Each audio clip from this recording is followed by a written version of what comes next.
Good morning and hello everyone. I'm Kamal Narayan, CEO of Integrated Health and Wellbeing Council, India's premier institution for health awareness, advocacy, and behavior change.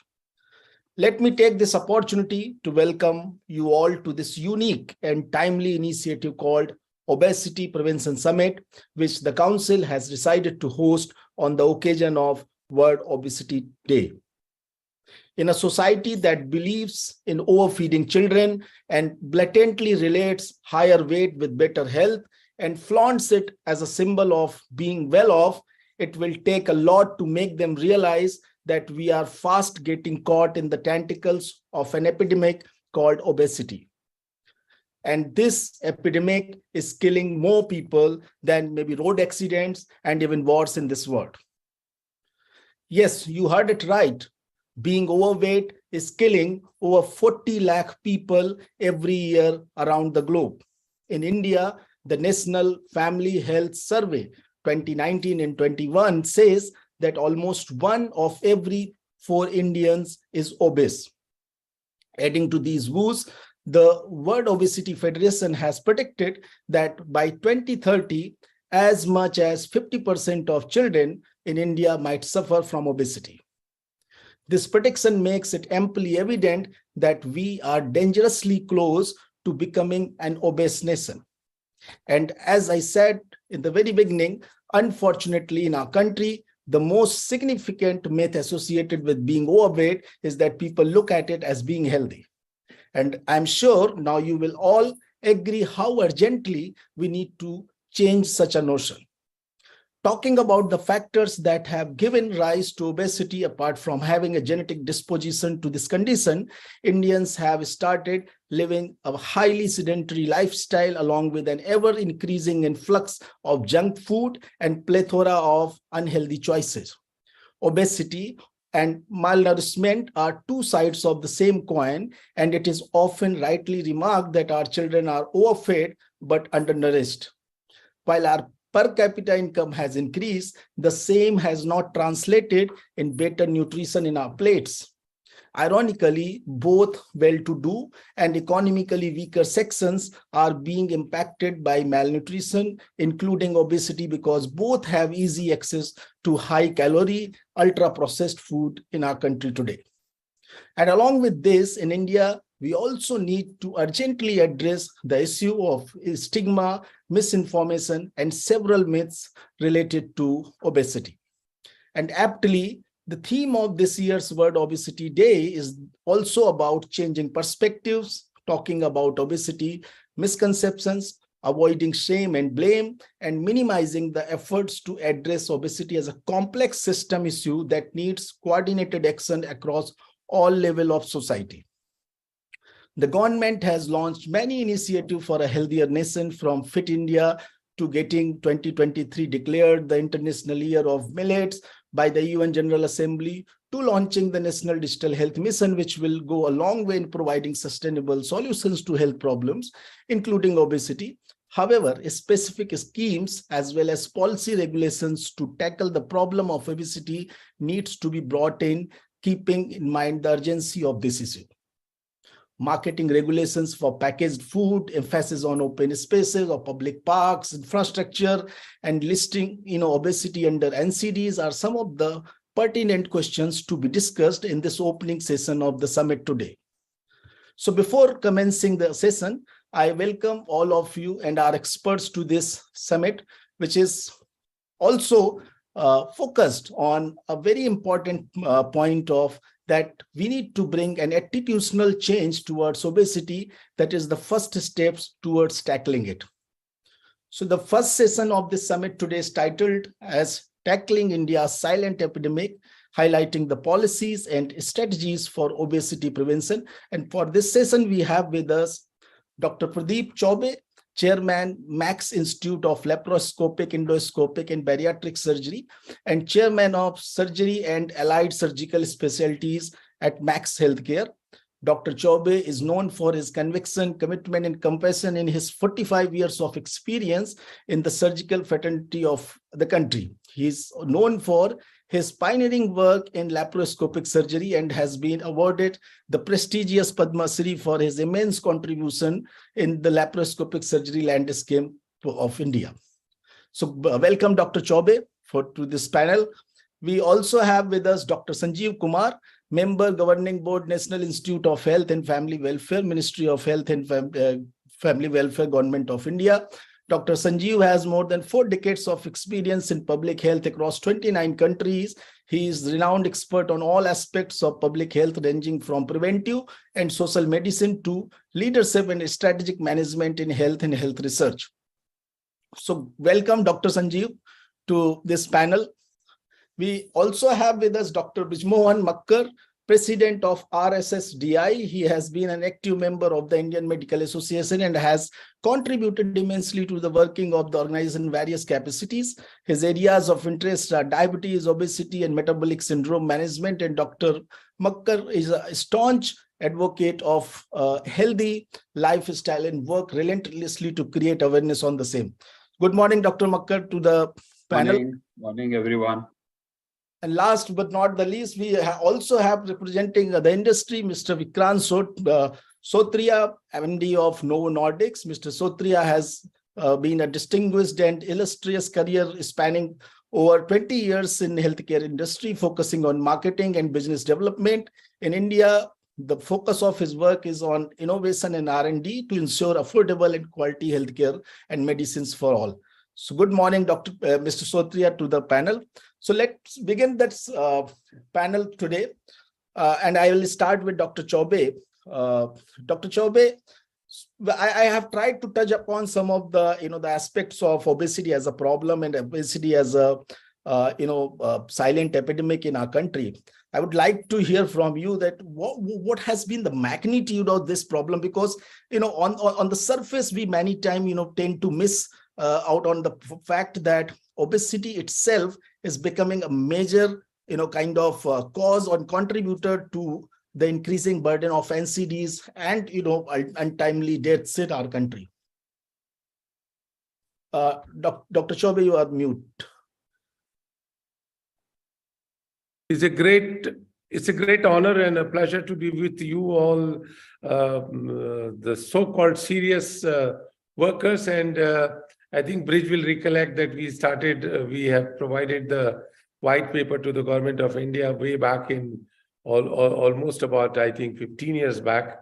And yes, I think I got my attention was drawn in 98, 99, when we realized that there is something called bariatric surgery, which is done for obese patients. And, I used to wonder that where are those obese persons which we see, which we're seeing in US and Western world. But, that gave us a hint that whatever the way those developed countries have followed, I'm sure India will also follow the same pattern. It's quite natural. So I think, that is how it drew our attention. And that's how I think nationally, I would say, India started paying attention towards that. But I think before that, we were just concentrating on diabetes and metabolic syndrome, but not really putting our emphasis on the fact that diabetes and obesity, these are the two sides of the coin, as you already mentioned, that one side is the diabetes and the other side is weight or obesity or morbid obesity. So I think it goes parallel. So if we want to control, we know that India is going to be the diabetic capital of the world. But if we control the weight management, I think this epidemic at least could be postponed for few decades, if not forever.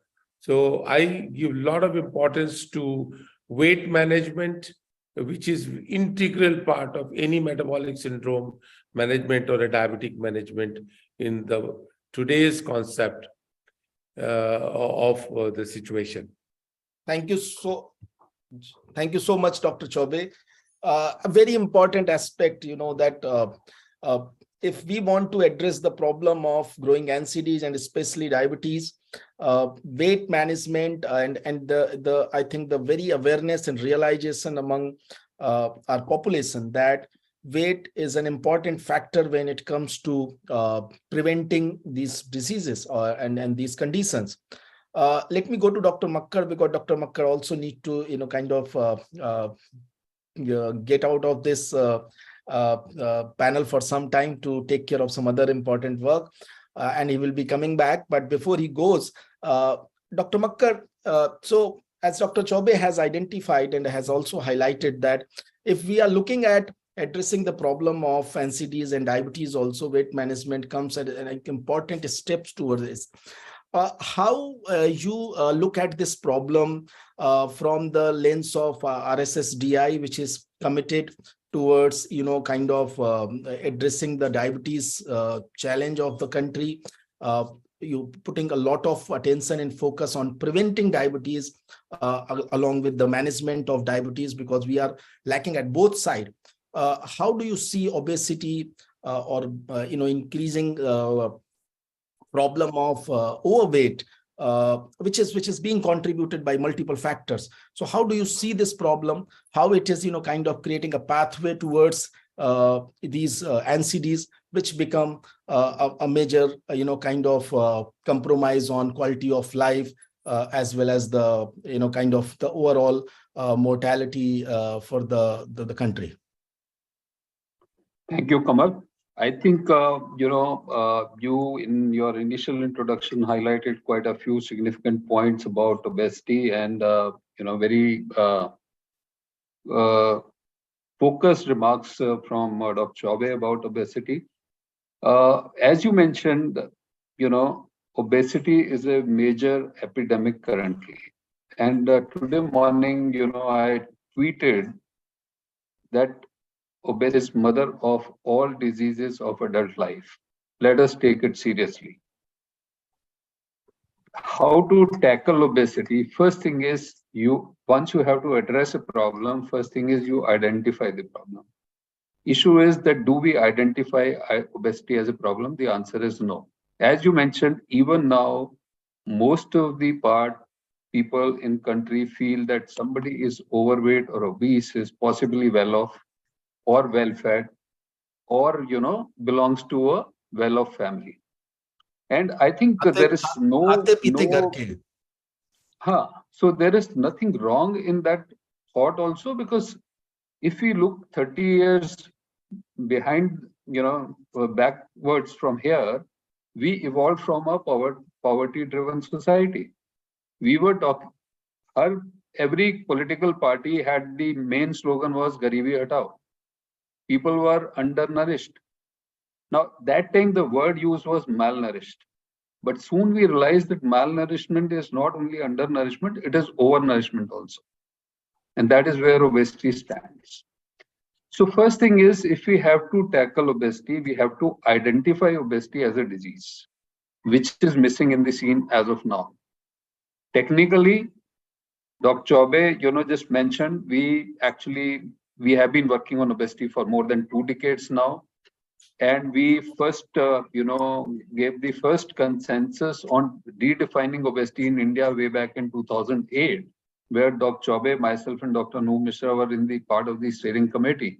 And that was a phenomenal piece of paper which has been recognized worldwide.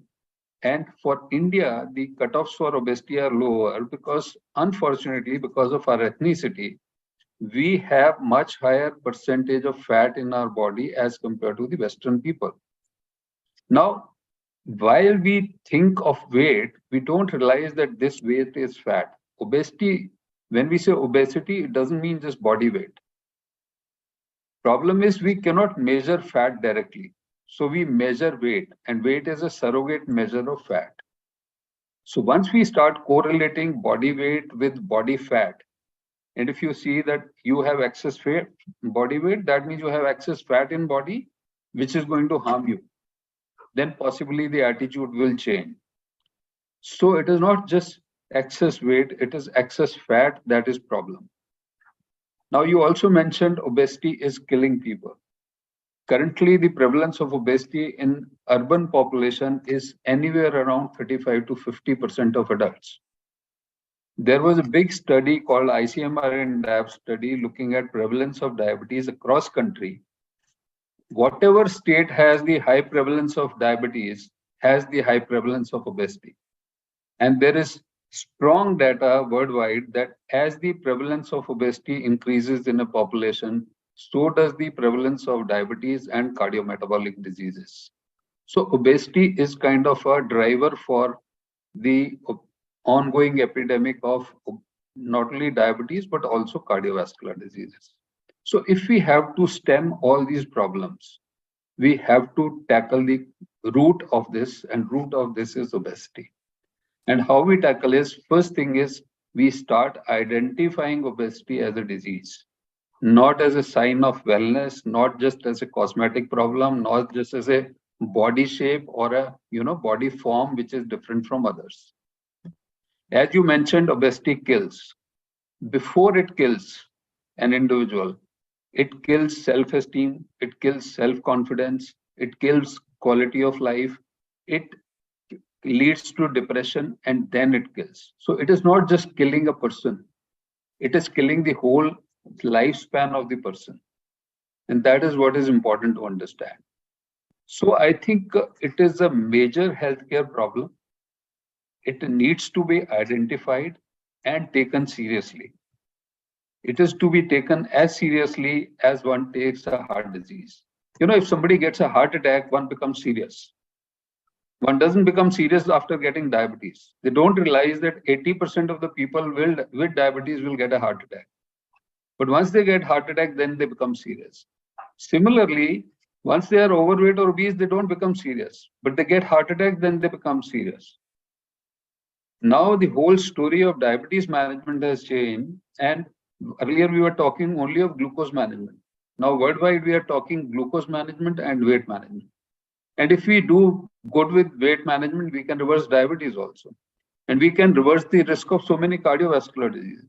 So I think this is high time that we start identifying obesity first. And once we identify obesity as a challenge, I think everything will fall in line. With that note, I'll pass back to Kamal. Thank you so much, Dr. Makkar. You have, highlighted very important facts. And I think they are very, as you said, the very opening statement of yours is that, obesity is kind of becoming the mother of all, other diseases, especially NCDs.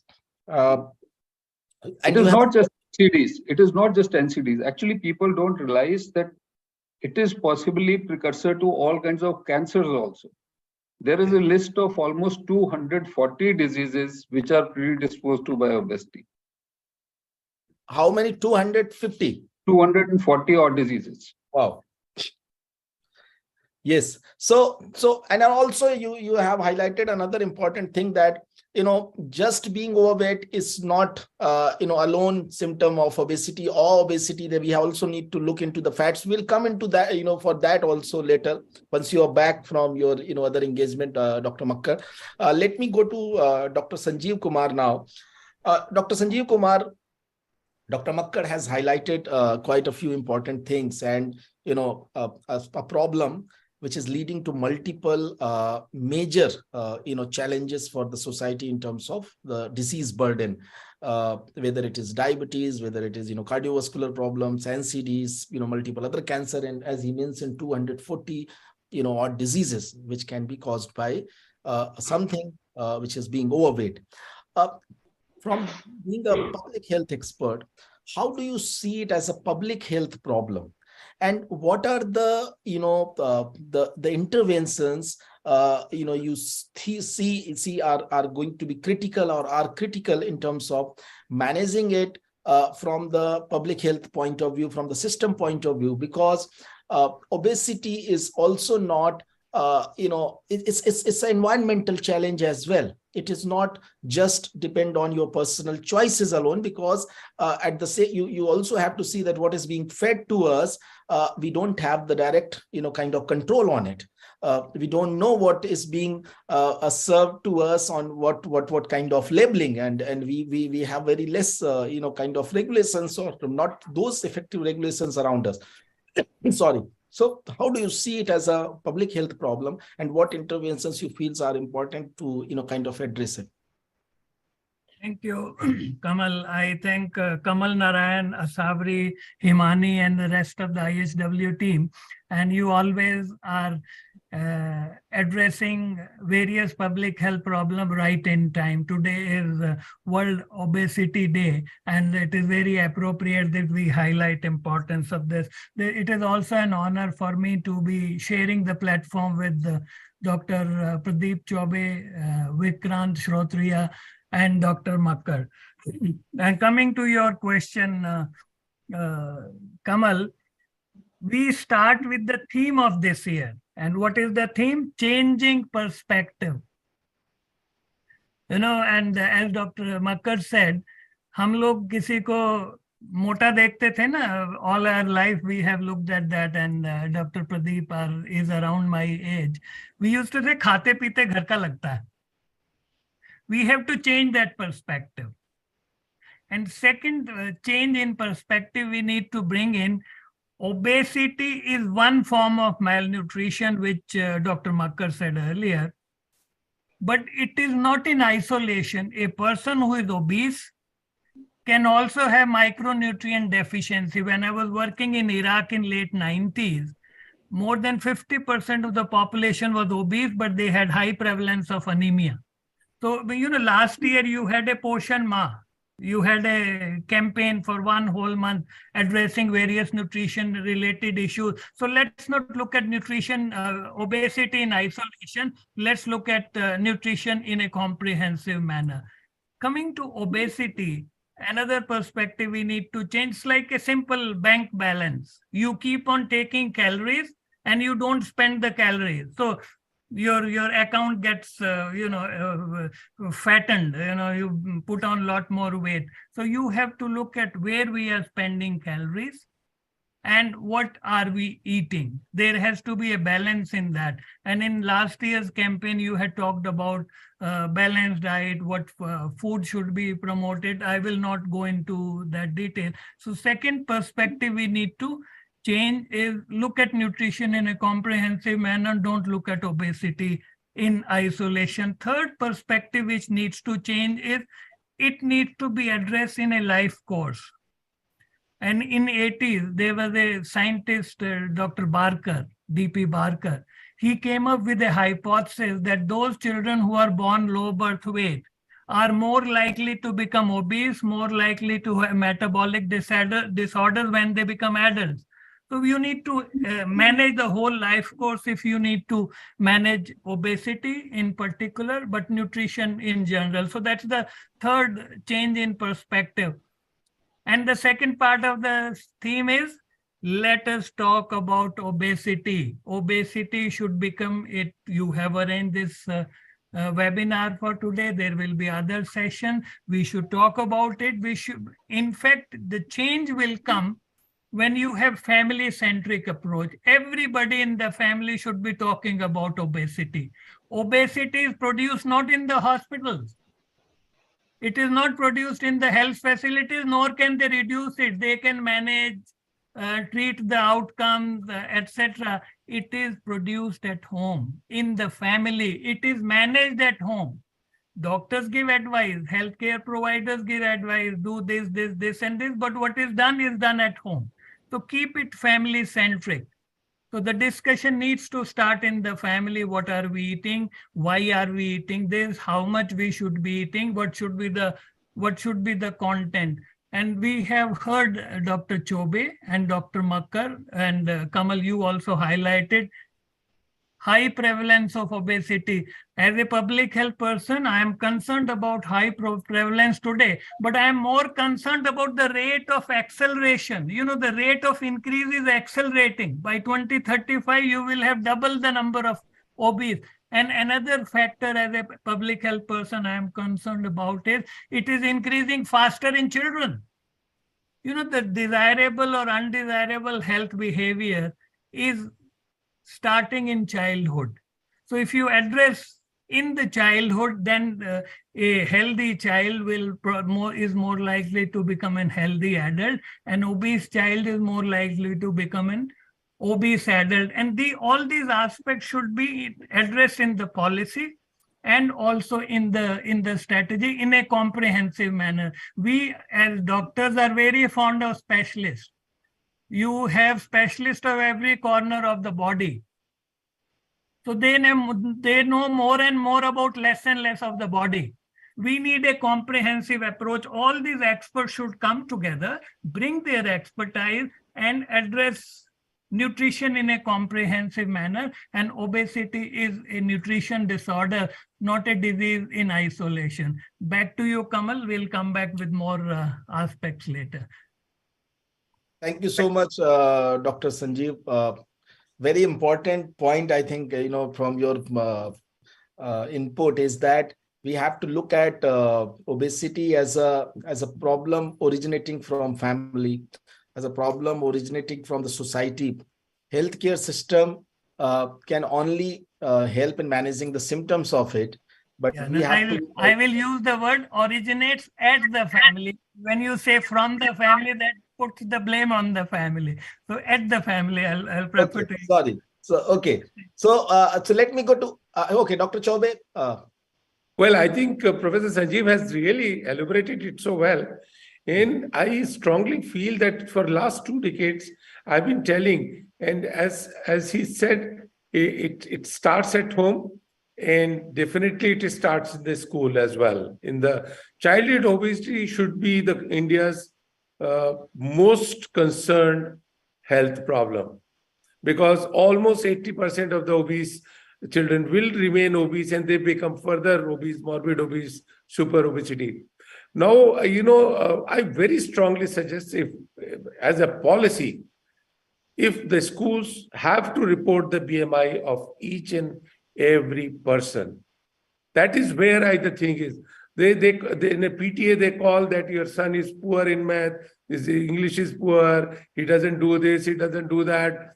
All the play schools, the playground has been consumed in creating more buildings, and the playground hardly exists in the schools. So there should be a law where you have to have so much of an area for the play. And of course, if they, every 3 months and quarter, if they know that your children BMI is increasing, last BMI was 28, and today, after 3 months, the BMI is 29, is going to be really, really impactful. Not a very difficult thing to do, where you are writing the weight and height and BMI can be calculated within seconds. So I strongly suggest Professor Sanjeev to please add this mandatory column in all the school reports, starting from any stage and any age. I think very critical suggestion, and I think this can change change the way we are looking at this problem, can bring a lot of awareness at the society, I believe that what you can do, what you don't measure, you don't change, or you don't improvise. And here, the way we are looking at the academic progress of in some time, even you see into the extracurricular activity, or you see even how the children are performing in sports, but how they are performing from in terms of their health and along the BMI. I think there can be other parameters also. There has to be a health audit of children also in schools. That's very, I think, the good suggestion, Dr. Chaube. Let me go to Mr. Vikrant. Vikrantji, so we, you from the industry point of view, how do you see the kind of Indian healthcare ecosystem being equipped and kind of progressing with innovations and new therapies and the new ways to address this problem of increasing obesity, both from the prevention side and also from the management side of it, or kind of treating this problem? Thank you very much, Kamal, for inviting me. And my job has become a little bit easy as well as tough, because with Dr. Pradeep Chaube's, Professor Sanjeev Kumar and Dr. B.M. Kakkar, the stimulus which they have actually given in terms of the thought process It's like going into different arrays in terms of my mind from where to start. But let me start with the thought that obesity is not a problem and not an issue. It looks shocking because it's not an issue in my family, it's not an issue in my society, in my office, and neither at my kids' school, because nobody sees it as an issue. When every second person walks with a higher BMI, with overweight and obesity, do you think that it is an issue? It's not, because the uncommon has become common. And that uncommon to recognize as abnormality will never happen. Because the people who are deciding about it, probably most of them are in an uncommon stage. And how many of us will recognize ourselves having an issue? We are walking, we are smiling, and we are eating, and we are living. The slow change, the progressive change, is the most difficult thing to observe in a society. This change has not happened overnight.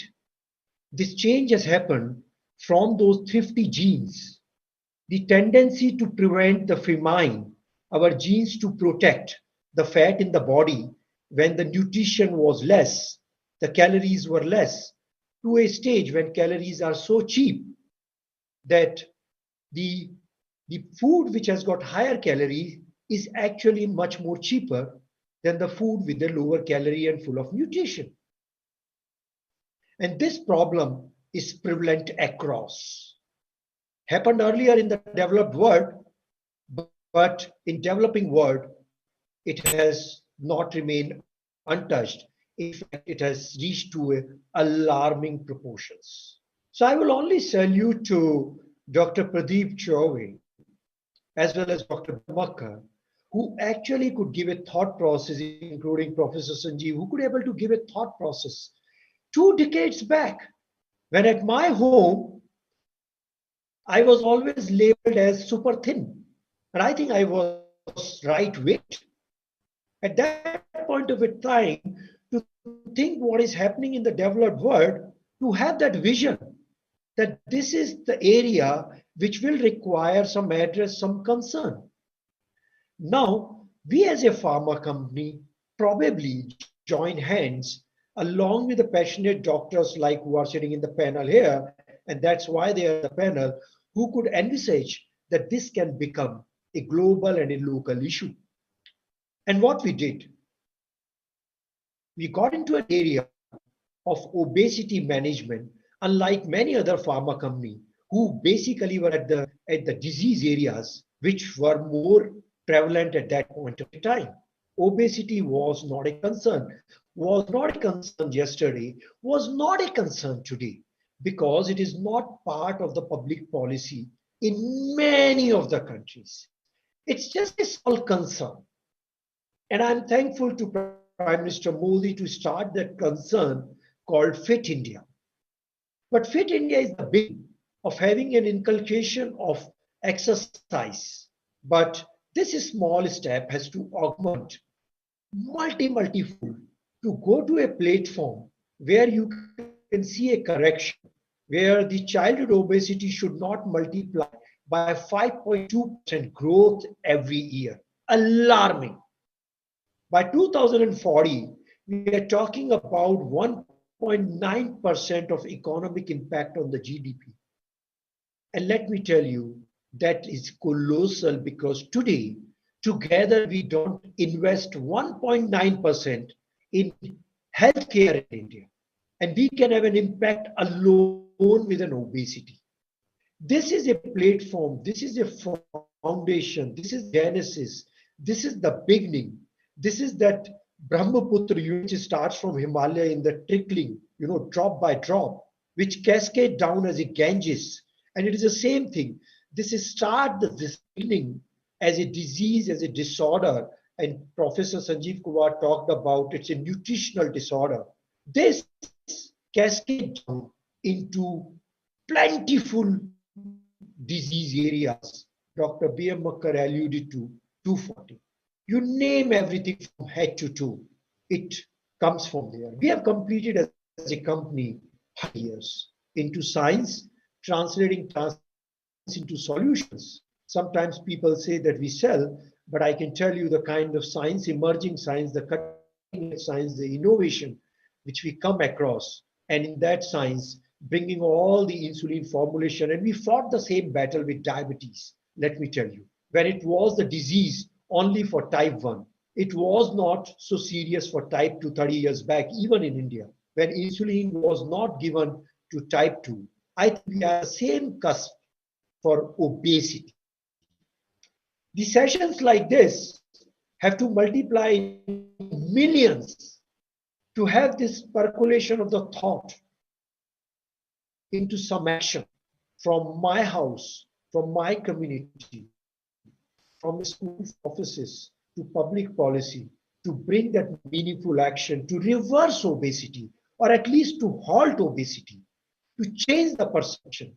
And I can tell you, it's not easy, but I'm also glad that it is starting now. Back to you, Mr. Kamal. Thank you so much, Vikrantji. You have put forward your, kind of point of view very strongly and very effectively. And the important thing which I also when look at, when something becomes so, when uncommon becomes so common, you lose the sight of, kind of looking at where the problem lies.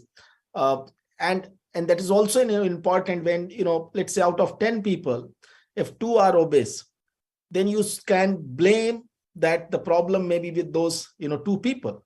But when out of 10, 6 or 7 may be, kind of overweight or, borderline obesity or moving towards obesity, it definitely a much larger a problem at the societal level, at the family level, at the, national level as well, and at the system level. Let me go to Dr. Chaube now. Dr. Chaube, so we are talking, one is the most important aspect to tackle the problem like this. Prevention is better than cure for sure. But prevention alone, or at least in our system where we stand at present, prevention has not been given that much attention. So we have to also look into that. What are the cures, treatments, and other management modalities available? You have been pioneer in the space of bariatric surgery, laparoscopic surgeries. What are the need of and how these techniques, these modalities are helping people kind of address the problem of obesity, go back to the normal life, and how effectively it is possibly happening? Because many times once you, and what we have seen, once you are obese, the body, the biology become more kind of prone to obesity.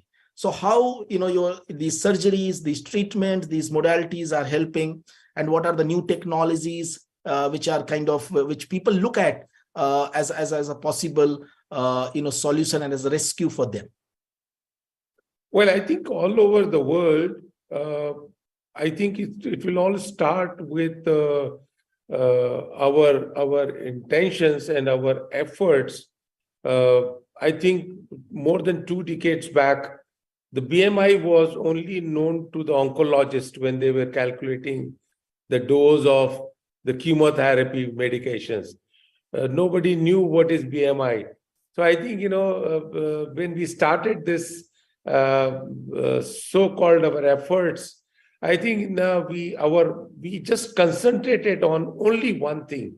Don't look at the weight, just look at the body mass index. And then I think I still feel that what we just talked about the school, because when the BMI is from 25 to 26 to 27 to 28, it grows. And we don't, that is the right time for the family to take action and control it. Unless it reaches to the irreversible levels of what we call is morbid obesity, and as Brij mentioned, that we presented with Dr. Anup Mishra, Brij and myself, I think we got so charged up and so passionate about this that we had the government of India coming, the Secretary of Health, and we had a huge 3 days interaction. And I still remember almost 200, 250 people coming together, and Brij created a great scientific program where we had the nutritionist, we had the endocrinologist, we had the physicians, we had the surgeon. So what I am trying to say is that surgery should be considered as the last resort for the obesity or for diabetes or for that matter any other disease. However, if I have to briefly say after thousands and thousands of the bariatric procedure, I would say bariatric surgery has got a definite place in the management of metabolic syndrome, diabetes, and preventing the morbidity and mortality because of obesity. And I have always compared it as the coronary artery bypass or CABG. So if the coronary artery is blocked 90%, the surgeon or the cardiologist has no other alternative but to put in a stent or do a bypass. Let us not let the stage reach to that level. However, having said that, but if the stage has reached that there is morbid obesity and the BMI is 40 or 45, or with the diabetes more than 32.5, then the patient should definitely be offered, and Brij will agree with me that in diabetic management and metabolic syndrome management, surgery has got now a very well-defined option, as the CABG is in a cardiology subject. So this is, I think, very important. Now, giving a glimpse to the future, I very strongly believe that less invasive surgery, less permanent surgery, and combination of the new generation of drugs which are coming will add great value in reducing the surgical intervention. That is one. And after surgical intervention, also supporting the surgical intervention in maintaining the lost weight and lost metabolic resolution for a longer period than either the surgery alone can do it, or the medication alone can do it, or a lifestyle change alone can do it. So I think, I'm very optimistic that now future is the new generation of medication, new generation of surgical which are reversible or which are possibly not destructive, and the lifestyle. I think, obesity we have not been able to manage because every time we were hammering on lifestyle. Yes, lifestyle is most important. The easier said than done. Even if we want to change our lifestyle, we will find it practically, it is very difficult to reduce even 1 kilogram of weight, in spite of all knowledge, background, and everything. So what I'm saying, lifestyle is important. We should give very emphasize on the lifestyle management, but we need to support them with some medication, some drugs, which are becoming safer and safer, more and more effective. And of course, when the surgery is indicated, we should do a surgery, lesser aggressive surgery, no biliopancreatic bypass, no bypass of those things. Simple classical gastric bypass, supported with lifestyle changes and supported by the medication, will give them practically 100 years of life. Surgery cannot give 100 years of life. Medicine cannot give 100 years of life. lifestyle changes cannot give you 100 years lifestyle. But if you want 100 years of life for those diabetic metabolic patients, and bariatric surgery for that matter is only one surgery which changes everything. So again, comparing, if it is cardiac surgery, it increases the blood supply of heart. That's all, it should stop. But when do a bariatric surgery, it changes, reduces the weight, reduces the metabolic syndrome, economical, the patient becomes bad, job opportunities are more, the family life is more, the fertility in female becomes more, the socio-economical situation of the family increases, more options, and happiness and the quality of life increases with all those. And this is only one surgery which works here also. The self-esteem, the emotions, happiness, emotional happiness, the sexual life, the reproductive life, all those things is taken care of weight loss, whether it is surgical, medical, or whatever it is. So I think, reducing weight, reducing and controlling the metabolic situation of the body, because obesity creates metabolic storm.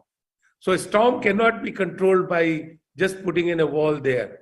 The storm needs changing the direction of the wind, putting some obstacle, putting some grills through which the storm speed can be reduced.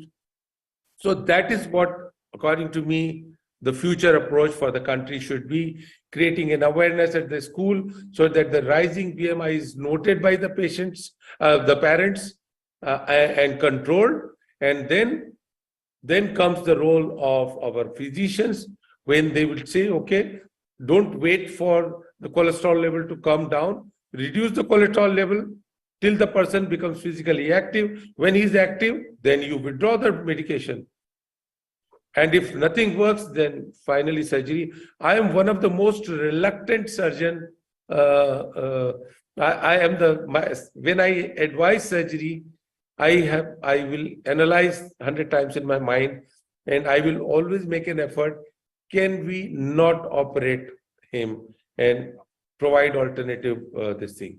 Maybe a couple of months delay in surgery is okay, but we should be given all opportunity to the patient, the family, to the treating physician, to the medications, and then only we should advise. But yes, it is indicated, we should not deny that benefit of surgery to the person, because otherwise we will be morally not correct by guiding them what is right for them. And again, because obesity hits the prime time in 30s and 40s and 50s, which is the most productive time of any human being, any family, any country, any economics, and in any corporate world or a private world.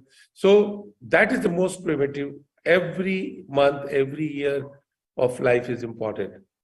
Thank you so much. That's my conclusion. Thank you so much, Dr. Chaubey.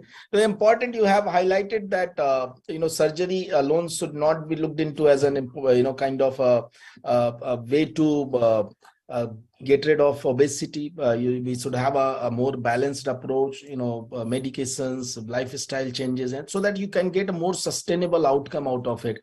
Dr. Makkar is back with us. Dr. Makkar, you initiated this whole the paper around it, and Dr. Chaubey also highlighted about how you brought multiple stakeholder on this. One of the important aspect when we look at obesity from the prevention point of view, and obesity as a kind of preventing the other 240 diseases which you talked about. Sorry. How do you see it, kind of in our discourses, and Dr. Sanjeev also talked about that, how nutrition and then, the food plays an important role, the habits which we inculcate, along with all that, I think everything is starting from something where we call it as a gut. And we as a society, we as a healthcare system, you as a somebody who is looking into metabolic disorders and issues, how much do you see that doctors, system, and we as a society focus on something called gut health, our microbiome, which is a very important, I think, stakeholder if we are looking at managing and preventing obesity and other kind of metabolic disorders and syndromes as a whole? So good question, Kamal.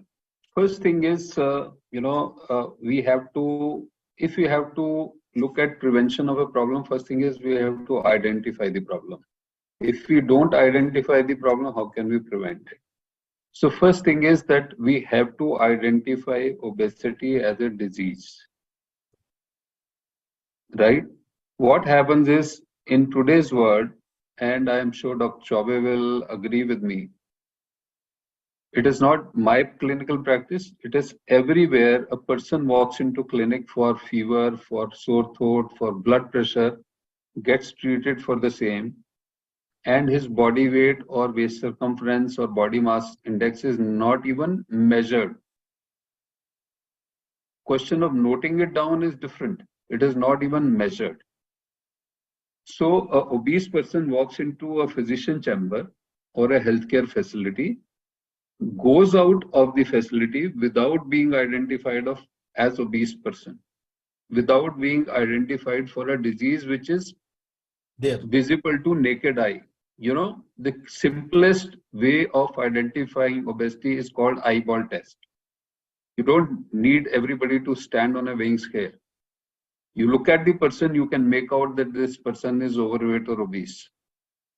But despite that simplicity of identifying, the identification of obesity is not done in any healthcare or facility the way it should be done. It is not even told to person that, look, this is another problem you have, which you should focus on. So we check pulse, blood pressure. You are seeing a healthy individual, you are checking pulse, blood pressure, even respiration, you are looking at everything, but you are not looking at obesity as an important area. And it does not require any intervention. Just measuring weight, height, and waist circumference tells you a lot of things about the whole problem. So first thing is we have to identify obesity as a disease. Second thing is we are measuring weight. We are not measuring fat. So we don't link it to fat. The minute we start kind of visualizing weight as an excess fat measure, that look, this person has excess body weight, that means excess fat is there, which is harmful. This will change the perspective. Third thing is, once we are sure that we are addressing an important disease, the only way to prevent is first that disease is present at such a large scale that affecting almost quarter of population of the country. The only way to tackle this is, awareness. And the biggest impact that will happen, if you ask me, is creating awareness at the level of school. If we go back 20 years, everybody used to burn crackers on Diwali. And the education at school level that burning crackers is a hazard, it's a pollution, it's noise, it's, everything that is wrongly associated with crackers. The children in today's world don't want crackers to be burnt at Diwali. We as children used to be so fond of having crackers at Diwali, that whole story has changed in the last 20 years. And this is because the education happened at school level. And now since the children don't want to burn crackers, the families have stopped burning crackers. So it is not just one child which is educated. This education has extension into family and society. So I think very big impact can be created by creating this as part of education at school level. Maybe a small note about obesity in the curriculum, which is part of education.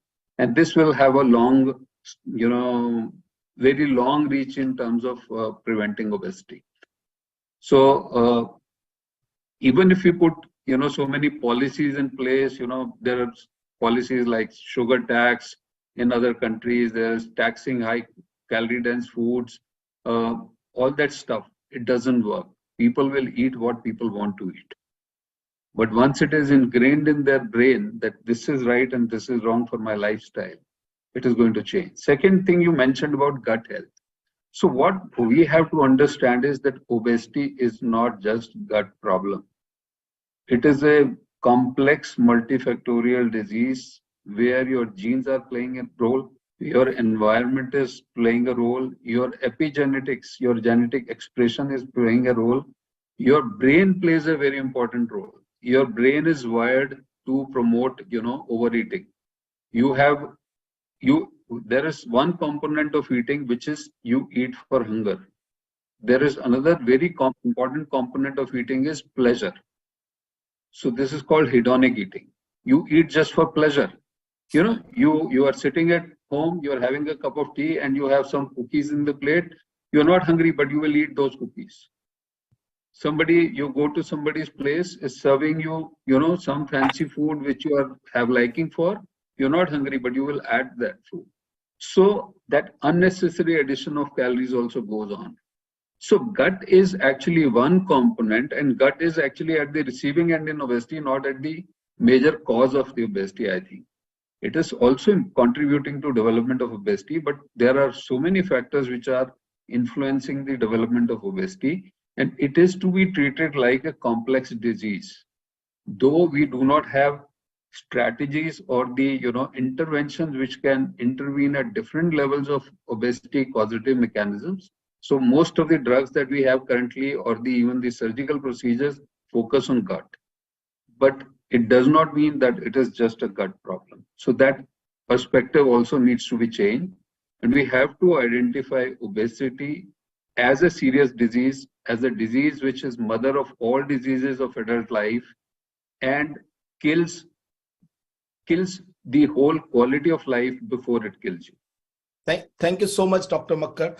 You have also, along with Dr. Chaube has, kind of very strongly recommended that how we should bring in the practice of, monitoring BMI at a school level. And you have also, kind of echoed the same sentiments that if we want to prevent obesity as a kind of a problem, we need to look at, and the children can be one change agent for that, where we can, kind of look forward to, transforming the whole generation.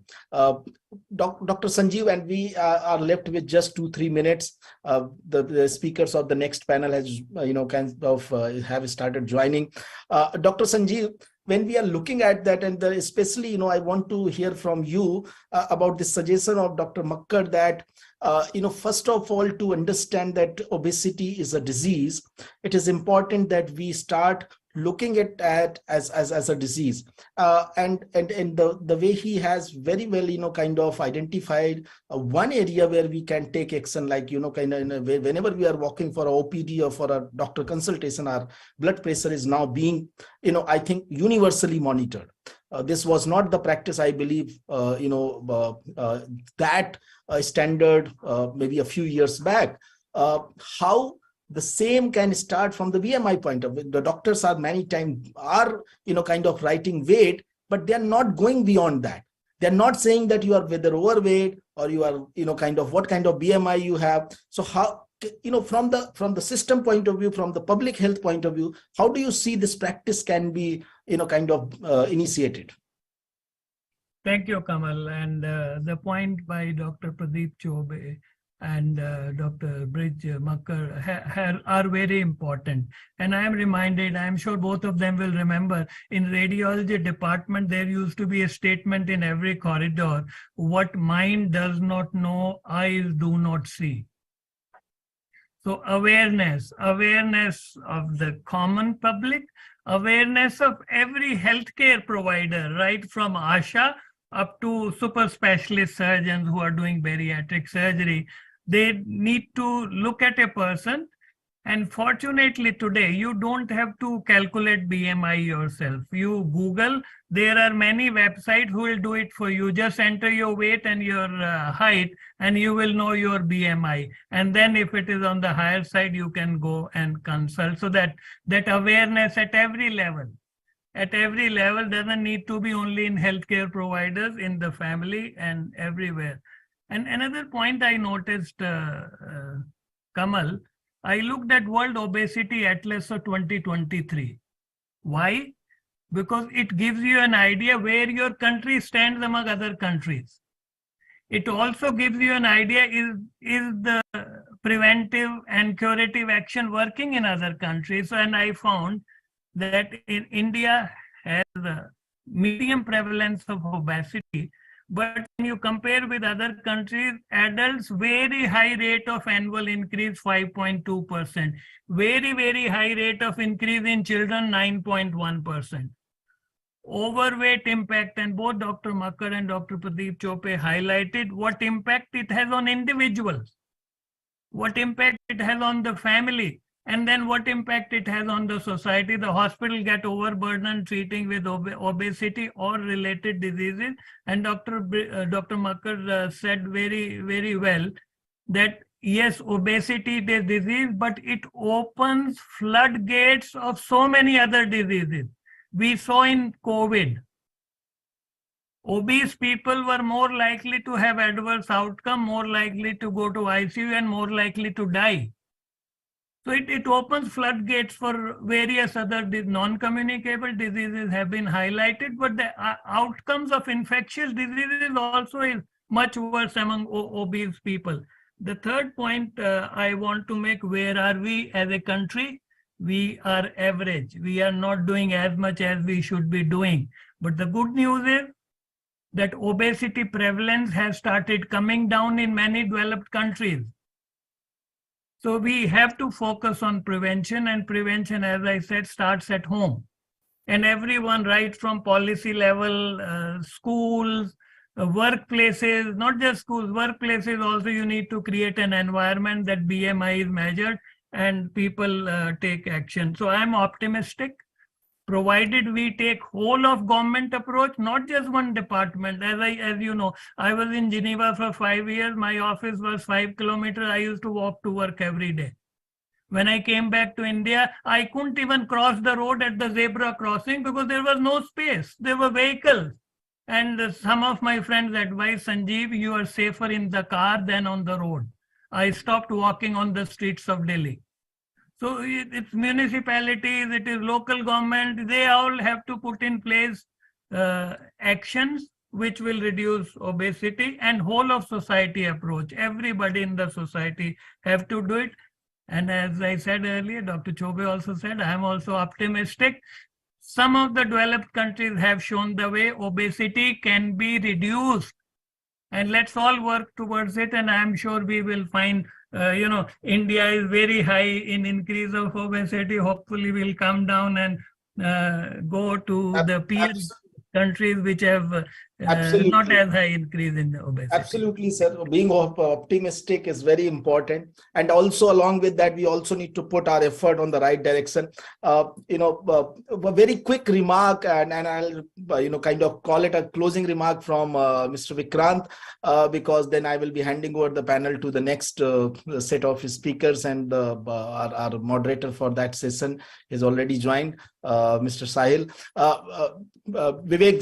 Vikrantji, your quick remark. How do you look at obesity prevention as an agenda being carried forward from a whole of society, whole of government, whole of system approach? I think it looks very encouraging, but I will also say that optimistic but cautiously optimistic, because we are at the starting point of this journey, and where the data shows that it is multiplying very, very fast. It's part and parcel of something called as the carbon emission, like in the urbanization, and this is another part of it taking a toll on the health. But as a concluding remark, I think we all need to act now. This journey has started. This panel shows that there is a commitment, whether it comes from policy, whether it comes from the surgical end, whether it comes from pharmaceutical, like from our end, and also at the physician end. This is a fantastic kind of a collaboration. And I also wish that the way the report card of academic is there, Dr. B.M. Makkar alluded to, I think the health report card starts somewhere. And it starts getting a notice that 90% marks are not enough, 95 is not enough. And similar like health report card, this is not enough. We need to do something more. That kind of a thought process, I always say that eating is not important. What is important is how much you digest. So the beginning of the thought is important. And I think this is very good. But I think that thought to percolate down into some kind of an inspiration for an action, to act now, is the need of the hour. This emergency needs attention. Thank you very much. Thank you so much, Vikrantji. You have kind of very well summarized the whole thing, that we need to act now. And to act now, we need to, we have the committed, kind of passionate experts, industry stalwart, regulatory representatives, everyone coming together and taking this agenda forward. Let me now close this session. Thank you so much, all of you, Dr. Chaube, Dr. Makkar, Vikrantji, Dr. Sanjeev Kumar, for taking out time and being part of this panel this morning. I will now hand over it to Mr. Sahil Pruthi. He's the founder of Livofy, formerly Keto Health, India, and he will be, kind of moderating the next session, addressing the burden and complications of obesity in adolescents and adults. Thank you so much. Over to you, Sahil. Thank you so much, Kamal, for such a wonderful session and handing things over to me. Hello, everyone. My name is Sahil Pruthi, and I'm the founder of Livofy, previously Keto India, and we're a healthcare company that helps people in remission and management of obesity, type 2 diabetes, PCOS, thyroid, fatty liver, and hypertension through integrative care. And I'm super excited to have an exciting panel with you all at the Integrated Health and Wellbeing Council as a part of the Obesity Prevention Summit 2023. As we all know, and as we just Kamal just rightly called out, the agenda for the panel discussion today is addressing the burden and complication of obesity in adolescents and adults, right? And that's a very important topic, given as we were just discussing, how big the problem of obesity is. Over 130 million people in India suffer from obesity, and a lot of complications that occur as a result of it, right? And it is of dire need that we kind of address it and address it in the right approach, specifically so, right? And to be able to do so, we have an amazing panel with us for the next 1 hour. We have with us some really good panelists, which includes Ms. Kavita Devgan, who is an author, health writer, and columnist. We have with us Professor Kuldeep Jain, who is the director of KJIVF and Laparoscopy Center. We also have with us Dr. Monica Arora, who's the Vice President in Research and Health Promotion Division at PHFI. We also have with us Dr. Anjali Hudda Sangwan, who is the founder of Live NutriFit. And we also have with us Dr. Shambhavi Jaiman, who is a consultant psychiatrist at the Department of Health and Behavioral Sciences at Fortis Healthcare, right? I extend a very warm welcome to you all, and I'm super excited to be discussing the topic of obesity in adolescents and adults specifically. So before I kind of deep dive into it, I will probably be taking a few questions that we'll probably call out to different panelists and taking the discussion forward from there, given we have such a diverse panel across different aspects of obesity in general. I would formally want to start the panel discussion with understanding why obesity happens in the first place, right? So first of all, I'd probably want to probably gain some knowledge from the panel with regards to, what are the major reasons why you've witnessed people are obese in the first place, right? And we would like to kind of break it down into people who are adolescents and people who are adults, right? Would probably want to start the discussion with Kavita Devgan, who can probably help us out with what are the major reasons that she's witnessed so far with regards to people being obese in the first place. Kavita? Kavita, you're on mute. Yeah, can you hear me now? Yes. Great. So I'm saying I'm really happy to be here today as part of this panel discussion, because obesity, of course, is a very, very important topic to discuss. But even more than that, the very panel discussion topic has the word prevention in it. So that always gets me excited. Prevention, I believe, is the solution of the future. Treatment comes much later. So I get excited whenever anyone wants to talk about prevention. So coming to reasons, well, there are so many of them. The very obvious ones everybody already knows about, right? Increased eating, lowered activity. It just boils down to that mostly. I'm sure a lot of people must have already spoken about, I'm sorry I've missed the earlier sessions, but must have already touched upon these, and these are a no-brainer. Everybody knows that if you're eating more and if you're exercising less, you would gain weight. And if you continue to do that, you would become obese eventually. So that is how it works. But if I could just pinpoint on what something that I have observed and which I feel is a very, very important point everyone must look at, is that while everyone, we love to say that it runs in my family, everyone in my family is obese, right? I understand that it's a huge factor, and I've observed that it is a big factor in most of the people I know. But personally, I don't think genetics is the issue here. In most of the cases, there might be like 1% cases. I think that's what the statistics show, that about 1% could be genetic, the reasoning. But mostly for other people, why and how it runs in the family is the kind of food habits that are followed across generations in the family. I feel instead of just blaming it on the family, everybody should look at what is going wrong in the family, that everybody is gaining weight, and to tackle that effectively. If you're talking about adolescents in particular, there was this study I was reading while I was researching for this, because adolescence is something that you need to keep updating yourself the way they change this millennia. I was just reading that there is a study which shows that, it is an American study, but I'm sure things are similar in India as well, that adolescents today spend more money on what they're eating compared to their entire budget of, say, books, newspapers, music, movies. Everything is on one side, and more than that is the amount of money that they're spending on food. So if they're choosing wrong food here to eat, I personally feel that is a big problem, which I think it is contributing in a very big way to this fueling of epidemic of obesity. So that's one thing. Second, I also feel that what I observe is that while they research adolescents on a lot of things, what they forget to research, they research on micro things, like this is the latest fad diet. So they would research for days over it and try and follow that. But they do not research on the important macros, which is like how much fat and how much sugar are they actually consuming.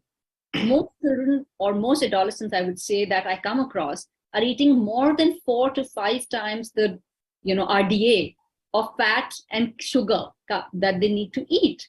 So looking at these specific questions and looking at what are the eating habits that are wrong across generations in the family, I feel that is one big reason we need a complete overhaul of how people are eating as an exercise in the family. That I feel is a very big reason. Got it. I think you raised some very important points, Kavita, as a part of what you said, right? Whether it's your eating, your exercise.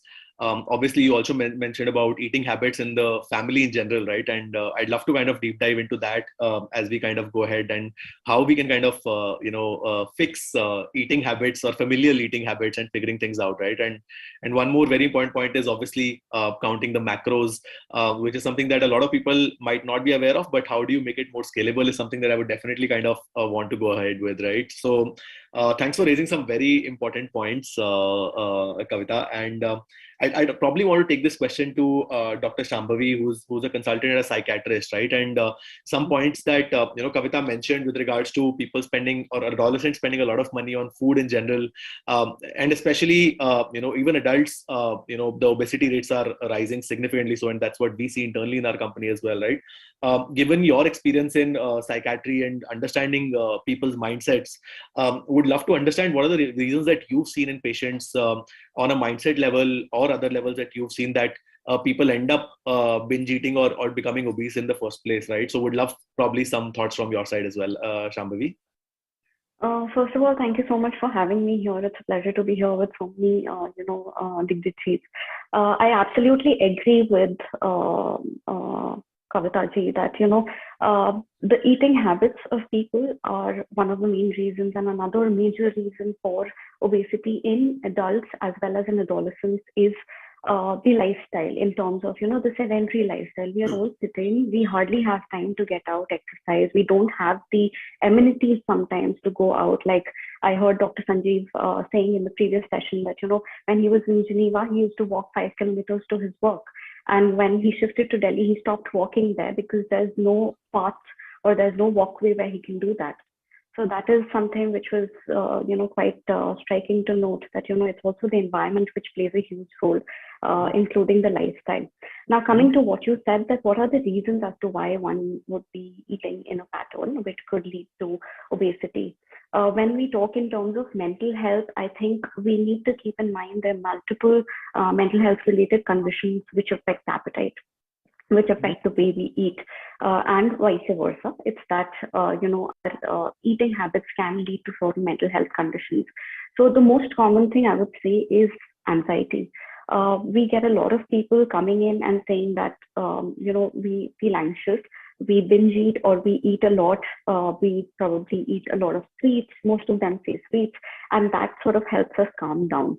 So that is one of the things which is leading to that binge eating pattern, which eventually can lead to another disorder per se, which is an eating disorder, and obviously leads to physical health conditions like obesity, diabetes, etc. So anxiety, depression, eating disorder in general per se can lead to multiple things. And anxiety need not be a disorder for us to start eating in that pattern. It shouldn't just be, we're coping with anxiety in this particular way, which is not a healthy way to cope.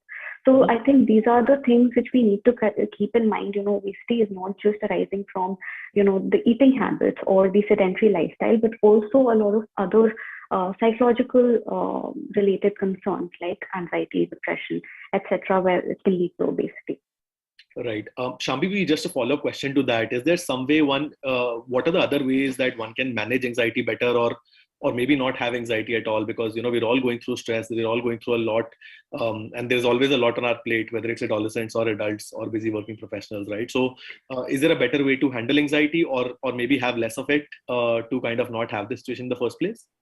So again, like we can manage obesity in a better way by focusing on our lifestyle in terms of, what we are eating, how much of exercise are we doing. In a similar way, our mental health related concerns like anxiety, depression, to an extent can be managed by a good lifestyle, having a good routine. If you're exercising, say 3 to 4 times in a week, it's going to really affect your mental health and keep it in check. Again, if you're eating well, if you're including, a good diet, not something which is making you lethargic, making you sedentary, then again, it will help with your mental health. Another important factor which we have to focus on when we are trying to keep our mental health in check is adequate sleep and a proper sleep. So these are the most basic things which we keep forgetting, which are very easy to do. I know that you might not have the time to do a 1-hour session of exercise, go to the gym. Just 30 minutes of brisk walking is enough. Right? Including if you're trying to have a proper sleep, have a good routine of sleep, having sleep hygiene in place, trying to incorporate some of the steps of sleep hygiene in your routine would help with a better sleep. So these are certain things which can help you manage anxiety on your own or manage depression to an extent on your own. Awesome. Great. Thanks a lot for throwing light on that, Shambhavi. This was super helpful, and I'm sure the audience viewing this would find value in this as well, right? Basis the pointers that Kavita and Shambhavi touched upon, right? I would probably want to drive the discussion to some other aspects. We understood the reasons why obesity happens in the first place, right? Which are important to call out in the first place, right? But how does one kind of cater or tackle this problem now that you're obese, right? So what are the various steps that one should actually take to be able to fix their obesity now that they have it? There's a plethora of information that is there on the internet. There are so many people who are probably talking so much information about fixing their obesity, but we'd like to hear it from the experts. And there are other different aspects of it, as Kavita very rightly put, whether it's nutrition, whether it's exercise, whether it's sleep, but there are so many aspects to it, right? So I'd love to hear from Dr. Anjali Hooda Sangwan in terms of what are the different ways that she has used used with people she's worked with to be able to fix obesity for people in the first place? And what are things that people can learn from you in this talk to maybe execute themselves, or maybe work with maybe a nutritionist? Would love to maybe hear from your thoughts, Dr. Anjali. Anjali, you're on mute. Can you unmute, please? Okay, sorry. Thank you, first of all, to have me on your panel. It's, I know Kavita from before, and it's wonderful to see you all. So I've been practicing obesity for almost like more than a decade now. And what I see practically is that I think people are not aware of the fact that there is a scientific way to go through it. I think most of the people are in the mindset of just getting a diet chart. There are diet charts on Google everywhere, on every public platform. There are diet charts. So that's not the point. Point is to find out what is causing the obesity in that particular individual. Could be lifestyle, could be genetics, could be excess food intake, could be lack of energy expenditure, whatever. So we have to first see what is the individual need of that person. So it is so individualistic, and then you plan a diet or a lifestyle change with a lot of motivation. I think a lot of people lack motivation. Most people come to me when they have a wedding to go to, or they have their own wedding, or they have to go for a party or a 25th anniversary. So it's, the motivation level at that point is high, but when that motivation is gone, they go back into their state. So you have to understand how to motivate a person. Like, Dr.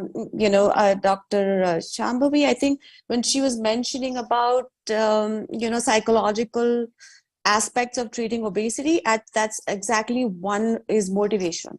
So first you find out the need of the person, what they need, what is the problem, why is it happening, is it hormonal? So a lot of us forget that their hormones play a big role in obesity, whether it's menopause, whether it's PCOD, whether it's adiponectin going haywire, it's leptin, ghrelin. We don't even consider that, as nutritionists and as people who will provide care for obesity. I think we need to understand the hormones of obesity. What does a surgery do? What are GLP-1 agonists doing? There is so much talk about semaglutide everywhere, but that's suppression of appetite. So if that suppression of appetite can come with other ways, whether incorporating, different macros in the diet, whether increasing fiber intake and whatever, it has to be done. So like Kavita said, macros are very important. Psychological motivation is very important.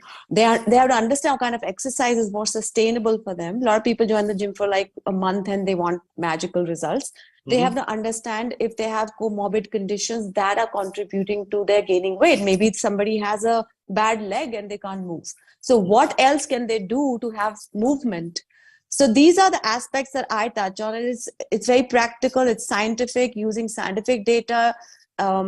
I just feel that it's not about the diet. So please understand, and everybody who's watching needs to know that there are various aspects of treating obesity. It's not just a diet chart. I think that also patient needs to be getting drilled into their head that please understand it's a lot of things but find out the root cause of the problem and then fix it. I think beautifully put, Anjali. I think a lot of points that you mentioned, even we've seen a lot in people, right? So they have a lot of motivation, maybe first of the month or 1st of January, or maybe just before weddings in general. And especially you mentioned about a lot of other things, which was people thinking that one person's diet chart would fit well for them as well, right? So I think one aspect that, Anjali very well put was that nutrition in general or fixing of obesity has to be very, very personalized and has to take into account underlying hormonal issues, personalized in terms of what their habits are, what their eating preferences are, and understanding at the root cause of why obesity happened in the first place, and obviously other comorbidities as well that you mentioned about, right? So thanks for putting such wonderful points, which I definitely want to kind of take discussion forward as we kind of go ahead, right? I would also like to hear from Professor Kuldeep on this as well, right? On what his thoughts are. Maybe you can drive the conversation forward in terms of how you've seen patients fix their obesity better. Would love your thoughts on that as well, Professor Kuldeep. Yeah, thank you, Sahil. There's really good interaction going on obesity. As far as the problem is concerned, I think what is more important is the recognition of the problem. Most of the time, the overweight and obesity, it is not recognized as a problem. And until unless it is recognized as a problem, you cannot find the solution. Everybody knows that there is a increasing trend of overweight and obesity all across the globe. But when it comes to the managing the problem, not many people are coming forward for solving their problem. It is taken as normal. Like if you are gaining weight, a adolescent is gaining weight, the parents are very happy to see that the kid is doing very fine. And in that bargain, the actual time where the prevention can be taken place is lost. And once the process of gaining weight is out of bound, then only it is recognized as a problem. So my thought on the obesity is we need to recognize the problem of overweight and obesity starting from the childhood. That is very, very important.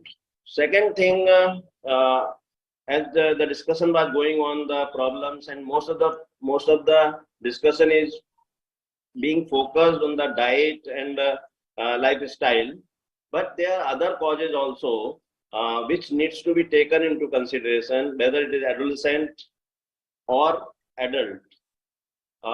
It is multifactorial problem, you know. There endocrinological problem that contributes to the burden of the obesity. Then there are genetic, of course, it is a contributory factor, not in all cases, but certainly it comes into play. And then environmental factor. Now, when we talk of environmental factor, there are a lot of things which are actually causing increased burden of the obesity. Your lifestyle, your daily routine, what is on your plate. If you compare the serving 10 years back, a small, when we talk of coffee, it was just pure milk and coffee and sugar, little sugar. Now, if you see the serving in Cafe Coffee Day, it is including nuts, mocha, and a lot of sugar. Okay, so the serving has changed. So concept of eating has changed over the period, and that is adding to the burden. So when I see in my clinic, because I have been dealing with the female population for last 35 years, and my field is infertility. So I see a lot of youngsters coming to us with the problem of obesity. They are not coming for the problem of obesity. You know, they are coming for menstrual irregularity, and then when we tell them that what is your weight for 3 years back, and now then they realize that yes, we are gaining weight.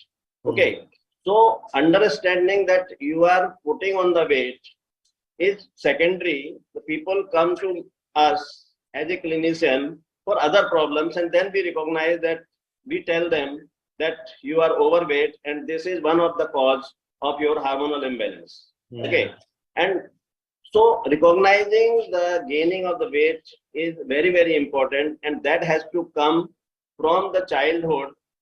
Parents has to tell the child. It comes, you have to play a role model. Parents have to play a role model. If you are eating a popcorn during your lunch time or during your leisure time, the child will also eat the same. Okay, so you have to play a role model. Then comes the school. Schooling, there's nothing in school as a curriculum to tell that the gaining weight is a problem. Okay, and then comes the medical part. Okay, so it starts from the family, going to the school, and medical fraternity. So everybody needs to be aware of the problem, and the steps to be taken forward to prevent the obesity. So true, Dr. Kuldeep. I think a lot of points that you mentioned, whether it's, people facing, fertility issues, irregular period cycles, even people with diabetes that, we've seen as well, or thyroid, all of them have obesity as an underlying condition, which needs addressal. And there's a lot of lack of awareness that there is, right? But Dr. Kuldeep, I would probably want your thoughts in terms of, you mentioned that you should first recognize obesity as a problem and it should be kind of taken care of. Should it just be subjective in terms of how the patient or person looks like, or are there certain markers that somebody should keep in check on a regular basis to kind of check whether obesity is there in the first place? Would love your thoughts on that. How have you kind of worked with the patients on that? Would love your thoughts. So very common practice is measuring the obesity is as has been discussed before also, is the BMI. It is not only weight. When weight is taken in relation to the height, that is BMI. That is very common, but there are a lot of disadvantage of taking BMI only as the marker of obesity. So in clinical scenario, we usually combine BMI as well as the waist circumference, because most of the time it is the truncal obesity which is harmful. So if you take waist circumference, that is another marker to measure the obesity. Just looking at a person is not enough to diagnose it as a overweight or obesity. And here it is not only obesity. If you are overweight, you have to be cautious. Now, obesity is something when your BMI is more than 30, but between 24 to 29, there is a huge gap. And if you are having your weight as 25, probably that is the time when you have to start working on it. Correct. Interesting, Dr. Kuldeep. Thank you so much for throwing light on those topics. Now, taking the conversation forward from where Dr. Kuldeep kind of just left, was that if you're adult and maybe you're overweight, or even if you're not overweight at all, right? And if they kind of stumble upon a talk like this and realize that obesity is a major issue and that needs addressal, how does one prevent obesity, right? We've talked about how to fix obesity in the first place, and Dr. Anjali and Professor Kuldeep kind of spoke about this, right? But if somebody who's maybe there in the 24 to 30 range in terms of BMI, how should someone kind of prevent obesity in the first place as well, right? So would love your thoughts on this, Dr. Monica. Would probably want your thoughts in terms of how one can kind of prevent obesity. If I am an adolescent, for example, who has a very busy lifestyle, is constantly juggling between my school or college timings and my work, or maybe my friendships, and similar is a busy working professional, or maybe somebody who's a homemaker, who's juggling between so many things on their plate, right? So how does one prevent obesity in the first place? Would love your thoughts, Dr. Monica. Thank you very much for including me in this panel, and very interesting points have been raised by earlier panelists. So I'll shift gears a bit, and we have very effectively talked about how individuals can manage their obesity. But I would like to adopt a population-based approach and a public health approach to address this whole issue. So we have talked that obesity is a chronic complex disease. It is definitely defined as excess of adiposity. But we need to understand what are the multifactorial disease conditions. That is, it has an obesogenic environment in which we are living. It has psychosocial factors, which our earlier speakers did elaborate on, and genetic variants. What we have not discussed are the cultural challenges. In India, when children are born, an overweight child is considered to be a healthy child. So the way mother-in-laws and mothers are groomed to feed their children right from the womb that requires alterations. So we need to do a lot of population level intervention to change those early life eating, feeding practices. Also, we need to talk about the culture of academics. So school children are expected to perform well only on academics. Our schools are not looking at a holistic growth of this child. in terms of their performance in sports, in physical activity, and other interests are definitely not nurtured in the current academic heavy environment. So these are some cultural shifts which are very, very important. But we also need to understand this obesogenic environment, advertising, how children are being bombarded with foods which are very high in fat, salt, and sugar. We did a study not very long ago, just a year back, and we did content analysis of advertisements in children channels versus young adults channels. And no surprise that the industries that are marketing these products are targeting children, because they want to get them very early in life so that the behavior is etched at that age. They are making food choices. So the channels were showing more advertisements in these children channels of foods which are high in fat, salt, and sugar versus in the channels which are watched by young adults. So if they are constantly being bombarded by these advertisements, and now is the social media, if you just order a snack, every time you are browsing for something, you're surfing the internet, those food advertisements keep coming back. So it's nudge, which is being used by the industry. They're constantly being forced to eat. Even if they are not hungry, they'll have this prompt and they will want to eat. So prevention does require that adolescents are, first of all, meaningfully engaged. We just cannot have school NCERT books to talk about obesity and we will hope that behavior would change. No. Behavior change is a constant process requiring regular reinforcement, and that requires a comprehensive approach, not only in the school setting, but also those messages have to reach the family. And population level intervention, I had listened to Dr. Bridgemacher in the earlier session.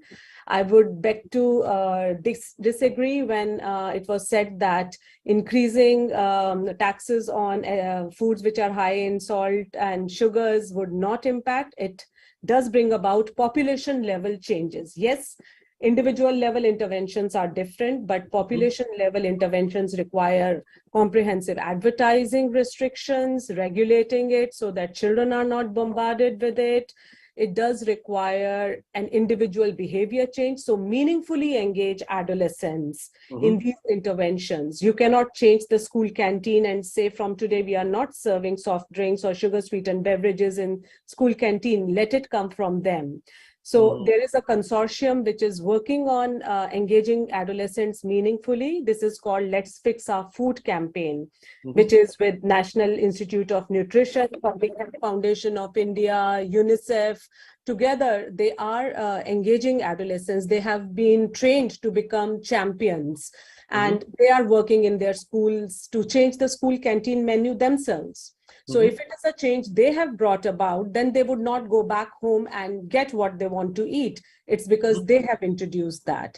And similarly, these messages are then sent home with parents also engaged. So obesity, as it was said, does not run in families. It is because no one runs in family. So it's very important that this is seen as a family intervention and entire family is engaged. I'll stop there. Thanks a lot for bringing in some very interesting points on a cultural level, Dr. Monica. Just a couple of maybe a follow question that I'd probably want to ask is that you mentioned that and I think this has come from different panelists that sugar and trans fat is seeps into your life very early on and becomes a behavior eventually, right? If there is a parent watching it, or there is a busy working professional who's watching it, who's constantly maybe ordering on Zepto and Zomato. And what are the things that they can maybe keep in mind so that they can kind of be the starting point of bringing cultural shift, right? Should they read ingredients? If yes, then what are the things that they should kind of keep in mind so that they don't move from the overweight level to the obese level, right? So that what are the fundamental things that a person should be aware of so that prevention happens in the first place? So very importantly, some of the current lifestyle practices, if we talk about adults, they are very busy professionals, no time for fresh, healthy cooking. That is why they are resorting to processed foods, which are fast to cook. Those practices have to change, but also as public health professionals, and nutritionists, we have to constantly give out those quick recipes which are healthy, how they can change the kind of cereals they are using, what are the healthy cereal options they can switch to. Also ensuring that the cooking that is being done is nutritious. Lot of cooking at home actually is where the nutrition actually is washed out, because they would cut the vegetables and then wash it in underwater. So a lot of those practices need to be changed. Screen time is a very important factor currently in adolescents' lives. Not only in the urban setup, even in the rural setup. We are seeing with COVID, there is gadget available with almost every adolescent, and the screen time, gaming is already reducing their physical activity levels, but also it is contributing to sleep deficit, which is again an important indicator leading to overweight, obesity. So as I said, with adults, definitely they have to start making the right choices so that their children are following those healthy choices. Most importantly, don't stock your home with chocolates, snacks which are unhealthy. If there is no access at home, it is very important, and it is very likely you will not eat those. But if the house is stocked with these food items, irrespective of whether it is a child or an adult, that food item will be consumed. All right, great. Thanks a lot for throwing light on that. Kavita, I would love your thoughts on this as well. I think you spoke at length about reasons that you witnessed why obesity happened in the first place. Would love your thoughts in terms of how one can prevent obesity. You mentioned about nutrition, lifestyle, other aspects as well. Would love your thoughts in terms of how one can prevent obesity in general, because that's where major chunk of audience lies in. So would love your thoughts on that as well. Yeah, sure. I mean, I'll be very happy to note if the major chunk lies in the section where they still can prevent obesity, because that will be a wonderful, space to be in. Although the statistics show us that the level of obesity and, excess weight in the country is on literally an epidemic level. And the national health, the surveys, the percentage increase that they show in the number of overweight people in the country is it's a very dampening statistic.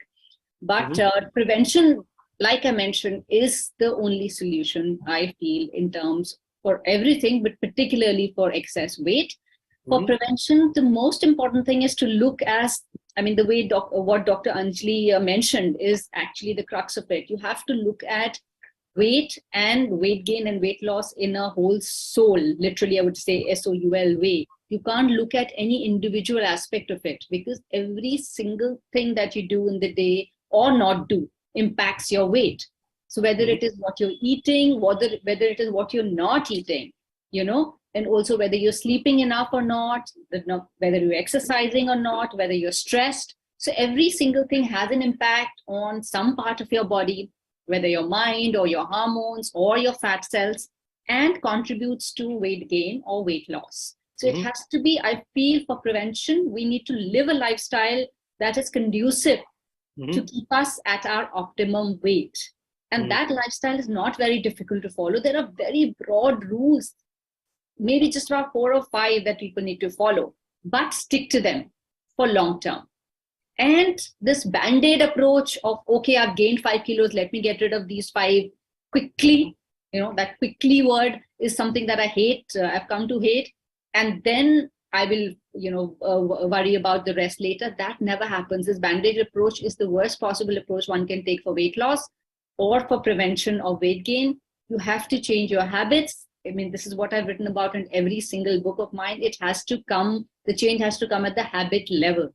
You can't just, follow a diet per se, as, everyone has been mentioning. You can't do that. That's not going to help you. How much will you follow? It has to be a sustainable change. Bring about small changes. Look at where you're going wrong. Maybe you're going wrong in 20 places, but don't attack all 20 together. Maybe identify 5 habits that you need to work on. Got it. One simple example that everybody today can start doing it. Just look at what you're snacking on and drinking. Forget the main meals. Continue eating what you're eating in the main meals. What are you snacking on and what are you drinking in between meals? If you can correct just this for the next 1 week and make that a habit going on from there, that alone is going to bring about a lot of difference. And then tackle the next habit and then tackle the third one. So I think that is a better approach to prevention. Tackle the habits that are making you gain weight. And then hopefully you will not gain weight. I mean, it will be a wonderful prevention strategy. And if you do gain weight as well, you know what to do to correct. Right, great. Thanks, Kavita. I think this is one point that even Dr. Anjali kind of touched upon was building sustainable habits. And I've been reading in detail about how behaviors drive obesity or other ailments in the first place and how to kind of fix them. Right, Kavita, you mentioned about those 4 or 5 changes.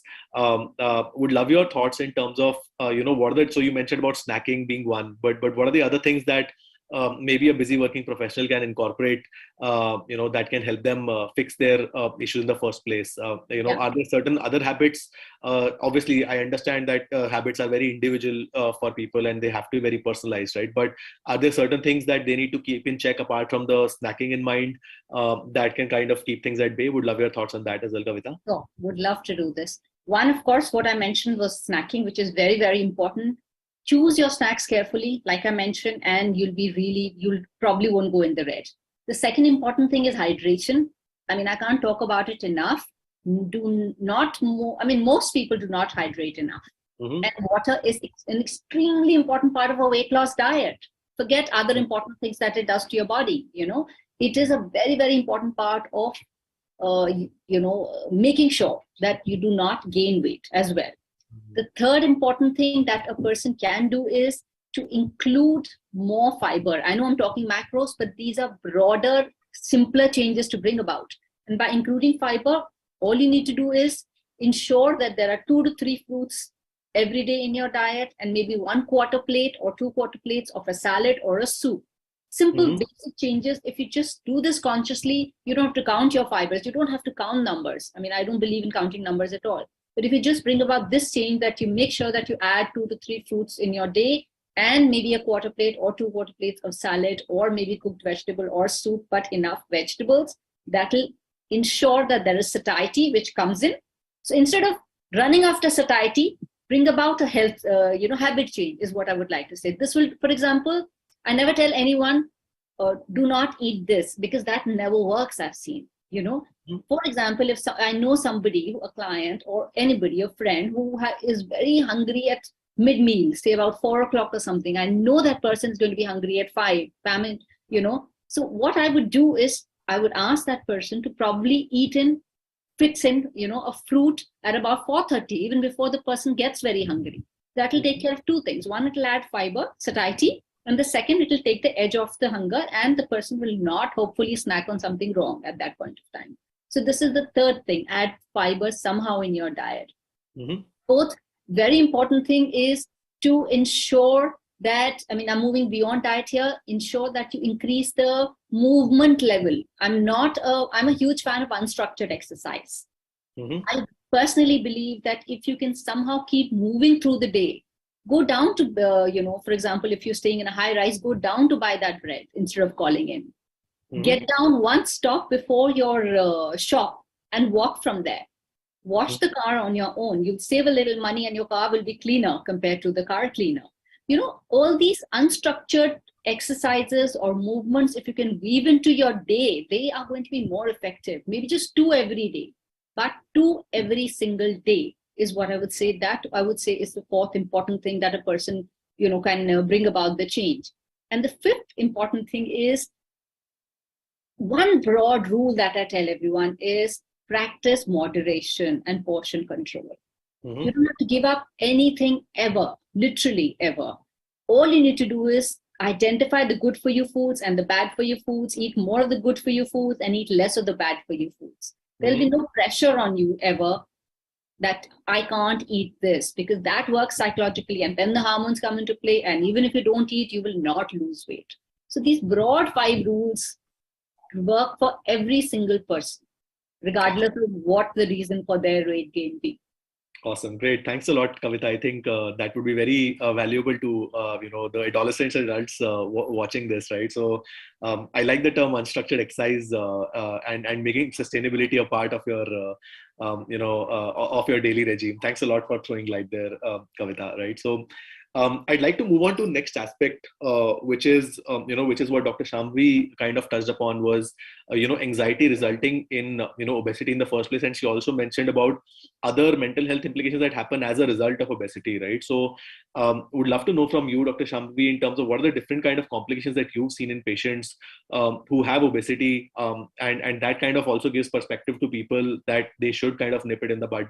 So would love to kind of know from you, what are the health complications, mental health complications specifically, that you've seen in patients who have obesity right now? When we talk about the mental health complications which can arise because of obesity, if I tell you the numbers, I think 60%, 40 to 60% of the people who have obesity struggle with mental health conditions. That is much more than what a general population will struggle with mental health conditions. When we say that, what are the things, like I said, that anxiety is the most common thing where a lot of people can have a dip in their appetite, but a lot of people can have these urges, these bouts where they want to eat something sweet to, soothe themselves, to calm themselves, to calm the anxiety which they're experiencing. A lot of times there are paradoxical symptoms like increase in anxiety in something like a depressive episode. Most of the time the appetite goes down, but there is a sudden increase in the appetite in certain cases, and they would excessively gain weight. And because of that, it becomes like a vicious cycle, basically. So you're cautious about your weight, but you're having anxiety, you're ending up binging on food, and that is leading to weight gain again. And you don't have that motivation, like Dr. Anjali mentioned, which is a very important factor. And when we talk, in terms of mental health, the motivation in anxiety, in depression drastically comes down. You don't feel like doing anything, you don't want to go out, you don't want to exercise. So that also affects the, obesity aspect of it, that, you are eating, you want to do something, but then you don't have the energy or you don't feel like doing it. So then the cycle continues. Now, eating disorder, again, is something where a risk factor. Now, eating disorder, when I say, a lot of, people here would agree that most of the adolescents are struggling with eating related habits. So they gain weight, they start starving themselves, or they start starving themselves because they feel that their body image is not to their particular liking, or they want to have a specific body type or body image, and they start starving themselves or not eating. Like Kavitaji just mentioned that, moderation is very important, but they excessively starve themselves, they don't eat. That can sort of be the onset of an eating disorder. That can be onset of anorexia nervosa or bulimia nervosa, where either you're starving yourself or you're eating, binging on food, and then you're purging it when you're vomiting it out to maintain that level or that balance in your weight. So these are certain things which we very commonly see.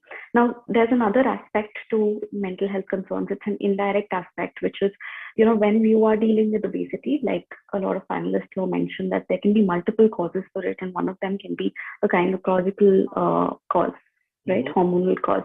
So a lot of young adults, especially women, come with these, they are undergoing IVF cycles, and the success rate of the IVF cycles for that particular person has not been great. And that in turn leads to more anxiety. That in turn leads to a lot of stress on them. And again, that leads to a poor lifestyle, poor, self-care, and that increases the obesity. The obesity is leading to the gynecological problems. The gynecological problems are leading to anxiety, and then it is again affecting your lifestyle and your eating habits, and the hormonal balance itself, like the nutrients which we require, we're not getting it, or we are getting it at an level which is not sufficient for us. So that itself can lead to multiple things. So not just direct relation with mental health and obesity, but also an indirect relation where, something like hypothyroidism, which is physical health condition, again can lead to obesity, can lead to mental health conditions. So all this is correlated like that. And Shambhavi, just a quick thought, so when somebody is stuck in a vicious cycle like this, right, whether, obesity is causing anxiety and anxiety is causing more of obesity or other chronic ailments like hypothyroid, right? How does one break it? Is it, should they probably work with a psychiatrist, psychologist? Should they work with a nutritionist? Or, what is the right way to kind of approach this in general? What is the way to kind of break this loop in general? So it has to be a holistic approach. I think somebody in the previous session mentioned that, it has to be a comprehensive and holistic approach. You cannot go and say, we'll fix our nutrition first, or we'll fix our diet first, and then we'll cater to our mental health, or we'll cater to our gynecological problems. It has to start early. Like, again, Kavitaji mentioned, prevention is the best way. But if not, then it has to be a holistic approach where you're involving your family, you're involving a nutritionist, you're involving, a gynecologist, you're involving a psychiatrist if required. So a holistic approach, a comprehensive approach is something how we prefer that one goes about, not tackling one after the other. Great. So obesity management is not just a personalized approach, but also an integrative approach, right? So thanks a lot for kind of pointing that out, Dr. Shambhavi. We'd like to now move on to the laparoscopic approach of obesity in general, right? And we already have an expert in our panel, Professor Kuldeep, as well, right? So, Professor, we'd love to know in terms of what are the rates of uptake of laparoscopic methods for obesity cure in general, and what are the complications that one should be aware of, and what kind of success rates have you seen in obesity reduction through laparoscopic methods in general? Would love your thoughts and learnings from your experience so far. Yeah, actually, I will just take up it from Dr. Shambhavi's discussion. As he rightly said, that it has to be a holistic approach. You cannot just prescribe something like you do this exercise and you will be okay, or you eat this thing. So motivation comes first whenever we are dealing with the obese or overweight person. So you have to go into little detail counseling before you prescribe any approach, whether it is a physical exercise or a diet, or for that matter, a medication. Okay. So counseling plays a very important role in these patients, because until unless the person is motivated, they will not take up your advice. Whatever you say, whatever you discuss here, until unless the person is motivated, cannot take your advice. So that aspect needs to be focused on whenever you are dealing with this type of persons. Second thing, regarding your question on laparoscopic approach, see, you take diet or physical exercise, or for that matter drugs, they are providing a short-term solution. Okay, and when it becomes morbid obesity, then they do not work.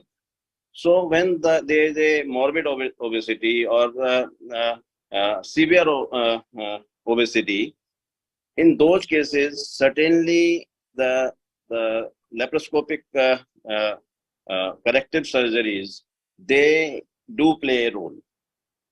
If you see the data, in last 2 decades, there has been increase, almost double the number of bariatric surgeries.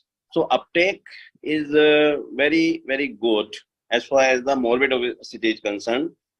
It provides long-term benefits.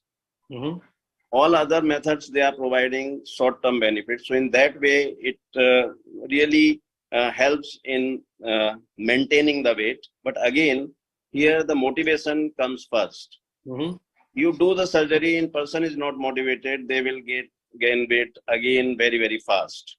So even after surgery, they need to be motivated to retain that correction. As far as the success rate is concerned, almost 50% of the patients, they do benefit for long term of the surgery. Okay, but that can be retained only when the post surgery the patient is motivated and following the diet and exercise schedule. Got it. Great. Thanks a lot, Professor Kuldeep, on this, right? I'd like to ask one more question, which is specifically around public health strategies, right? We've spoken at length about, obesity in general, how to prevent it, what are the different complications, and what are different possible means to kind of fix it in the first place, right? But on a macro level, as Professor Monica briefly touched upon, I'd love to kind of go deeper into what are the different public health strategies that one can use to be able to tackle the burden of obesity in general amongst adolescents and adults, and what are the different gaps that remain that still need to be addressed, right? And I'd like to kind of have Anjali answer this question, given she just mentioned that she's been working with patients for over a decade, and would love your insights in terms of what your thoughts are in terms of the right public health strategies that need to kind of be taken care of to manage obesity in general, and what gaps do you feel that still need to be addressed or need addressal still? So yeah. Yeah, I think it's a very, very good question. I loved what Professor Monica was talking about. We have to do something at a macro level here. Schools, we don't have education, enough nutritional education. Just giving a chapter on nutrition for kids is not what is practical knowledge. We are giving them practical for physics, chemistry, everything, but we are not giving them any practical whatsoever about food, nutrition. We never teach them how to read labels. They're not aware. Zomato is at their fingertips. They have to understand that this education needs to be provided not only at the adolescent level, but also in medical colleges. So I got, of course, I did MBBS in India, and I remember nutrition, who knows about nutrition? Then I did MD internal medicine in US, so who knows about nutrition? Okay, we'll just tell them, go lose weight. Go lose weight. You'll do very well. Where are the tools? Give them the tools to lose weight. We have to understand, we have to start giving tools. Education is very important. Even like every doctor, like we all are here tackling weight loss, but there are doctors out there who are looking at, hypertension, the cardiologists, everybody writes in the prescription, lose weight, diet, and refer to a nutritionist, but they have not even talked to the patient about the importance of protein consumption. In fact, most of the doctors, I'm sorry to say, but I will tell the patient, oh my God, this protein diet is going to take your kidneys away and stuff like that. We cannot be that ignorant about this. So education, of course, is very important at both school and college level, whether it's a medical college too. Then again, stopping of false advertising, as as Professor Monica mentioned, there is so much false advertising all the time.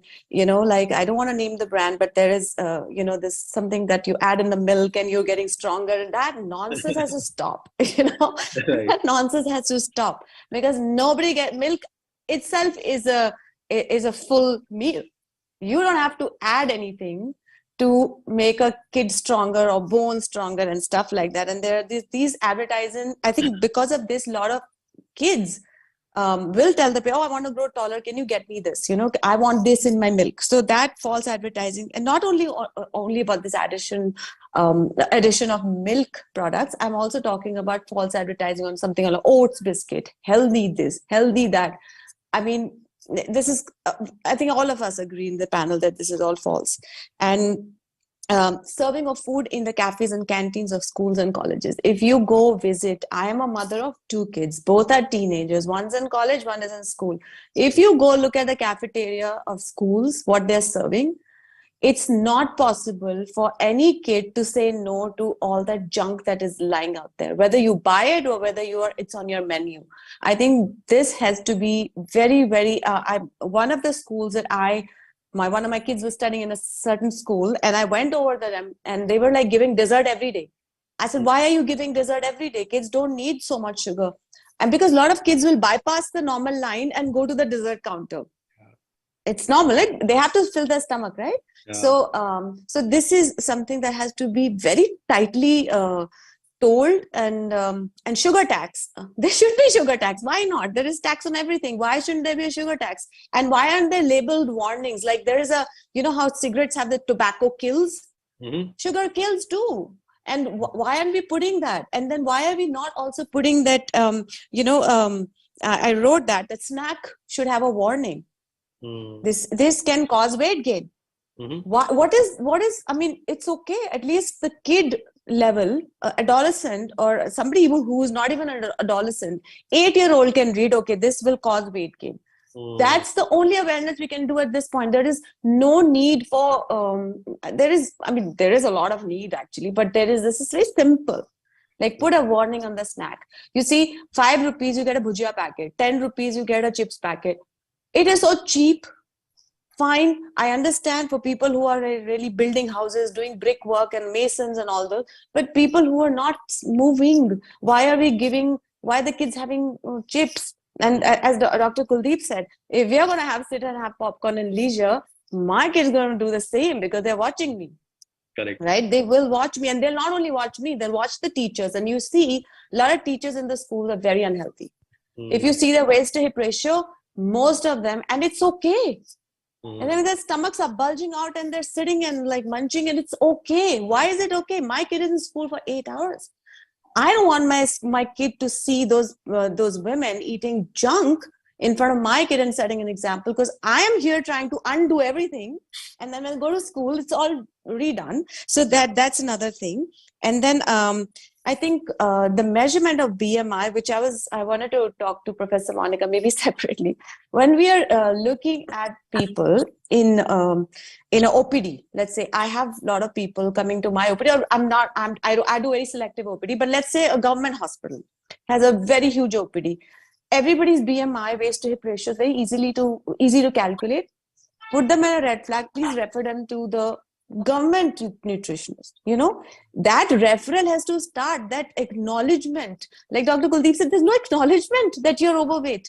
Chubby, healthy, this is what is going on. And people think it's okay. It's okay to have a belly after 40. It's okay to be fat after menopause. No, it's not okay. You can totally be very, very healthy at no matter what age you are. And we all get motivated by seeing people who are doing that. And then, of course, addressing gut health, which I think there's very, very minute number of people who are addressing gut health. And I think Kavita does that.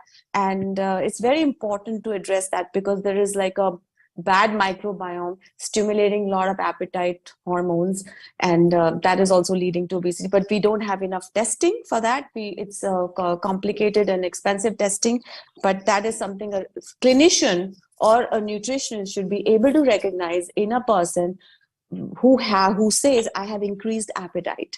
I think that a simple probiotic use can be so good. Just that. I'm not even talking about dahi and lassi and all. Just a simple probiotic use. And Yakult, oh sorry, I should not mention it. Please edit this video when you record. Like these are the small little sugar bombs that kids are having. And that is again false advertising. So probiotic has nothing to do with sugar. Probiotic is not sugar. Probiotic is bacteria, right? So if you're adding sugar to it to make people have or buy more, so that has to be tackled at like the number one level. I think false advertising is my number one problem. And of course, there is lack of healthcare awareness, let's say, not healthcare awareness, there's awareness even in small towns. Like I come from a village, basically. When I go to my village for like a day, I see obese people. These are people who kheti karte hain. Like they are the ones who are making our crop, and they are the ones who are obese because you know what? They're drinking these soda, big liters of soda, because it's cheap and easily available, and there's no awareness. Even in a village, there is no awareness, right? So that is one of the very, very important parts that I wanted to touch, and I won't take much of it, and I'm done.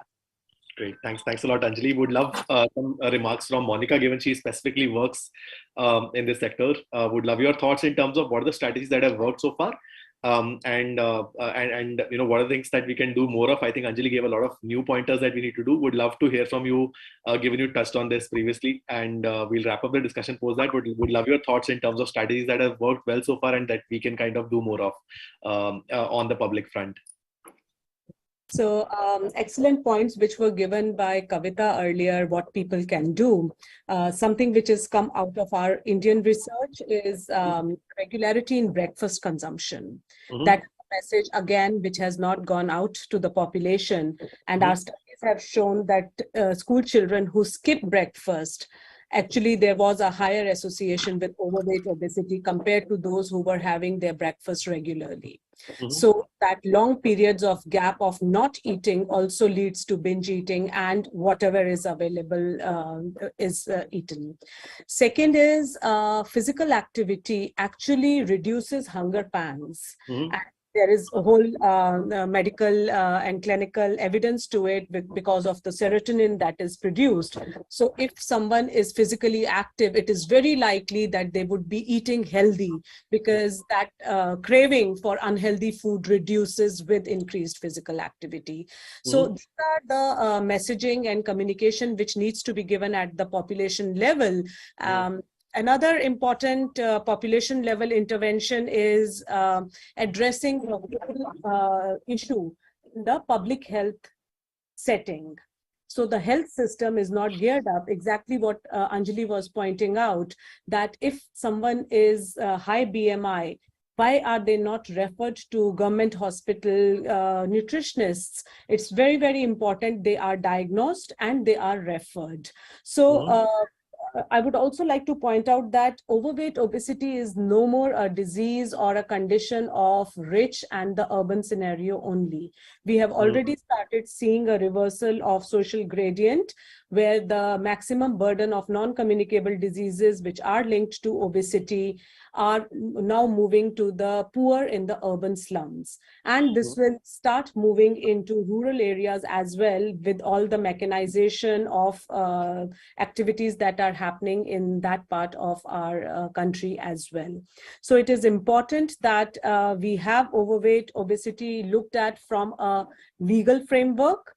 There is regulation. There is front of package labeling, which people can use effectively. Overweight, obese children remain overweight, obese. Most of them remain overweight, obese adults. Again, very important. People feel it's baby fat. They will shed it as they become adults.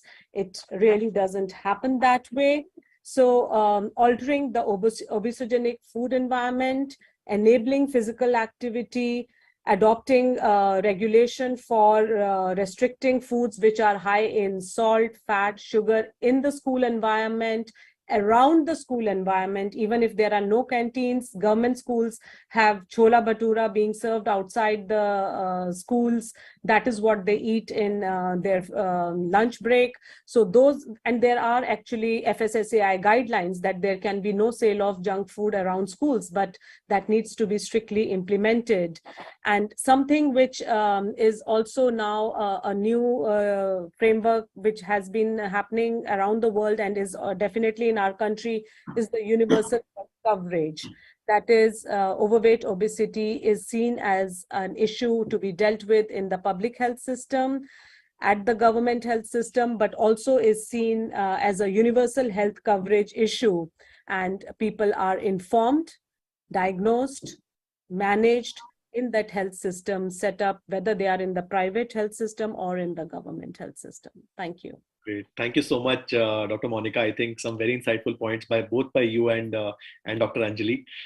With this, I will be wrapping up the session. First of all, I'd really like to thank Kavita Devgan, author, health writer, and columnist, Professor Kuldeep Jain, Director, KGIF and Laparoscopy Center, Dr. Monica Arora, Vice President, Research and Health Promotion Division at PHFI, Dr. Anjali Hooda Sangwan, founder of Live NutriFit, and Dr. Shambhavi Jaiman, consultant psychiatrist at Fortis Healthcare, for being a part of this panel.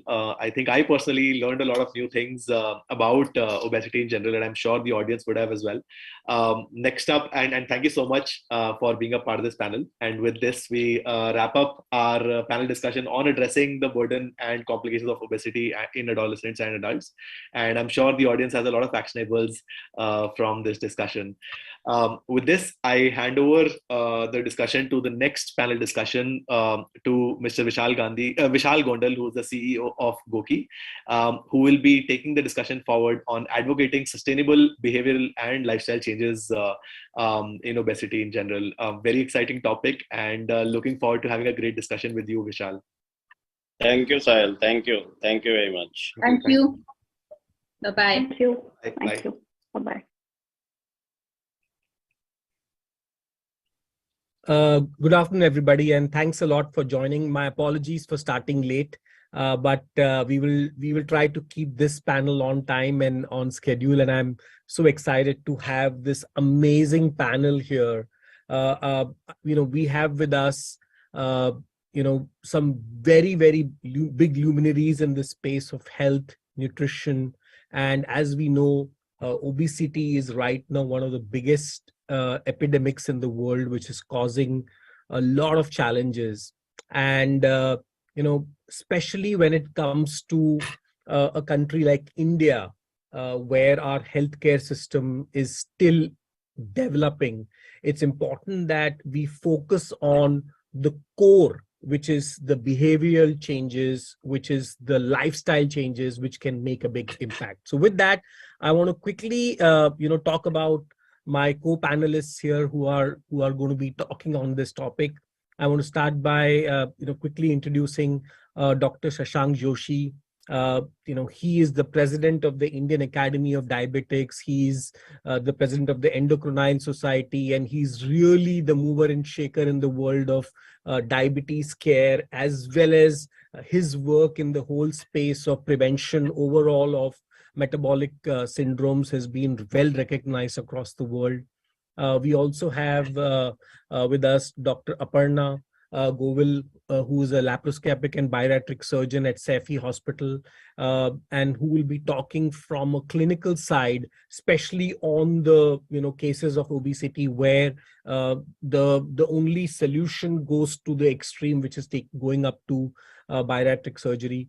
We also have the nutrition angle well covered by two of my panelists. One is Mr. Basant Kumar Kar. He's called the Nutrition Man, and he's received a Global Nutrition Award, and he's really championing the cause of nutrition, which is what is required for the long-term solution for this. And we also have a clinical nutritionist and a columnist dietitian, Ishi Khosla, with us. So it's an amazing panel, and I'm really excited to have all of you here.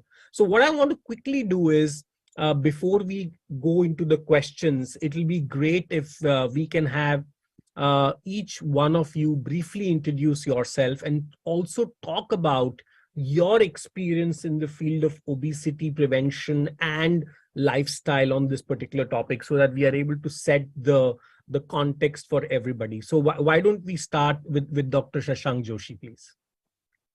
So thank you, Vishal. I think today is the World Obesity Day by the World Obesity Organization. I'm an endocrinologist. I have been a past president of the Obesity Society for India and several other societies. The whole idea is that we have 8 billion people on planet Earth, of which 500 million of them have diabetes. But probably around currently, if you see, more than 2 billion people are overweight or obese. And what is worrisome in our population is that the underlying cause of metabolic, mechanical, or mental health diseases is obesity. So more than 300 diseases stem their root from obesity. And obesity is not just a metric on BMI or weight. It's actually abnormal fat cells or ectopic fat, which is at different locations in our body. And that is driving diseases like type 2 diabetes, heart disease, hypertension, fatty liver. We are getting, cancers. We are getting mental health issues like depression and anxiety. We're getting mechanical issues like, for example, asthma or apnea. So obviously, if you ask me, obesity can bankrupt the world, can bankrupt India. There's a huge social gradient involved in it. It is across rural to urban.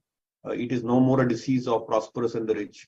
It's invaded all our lives.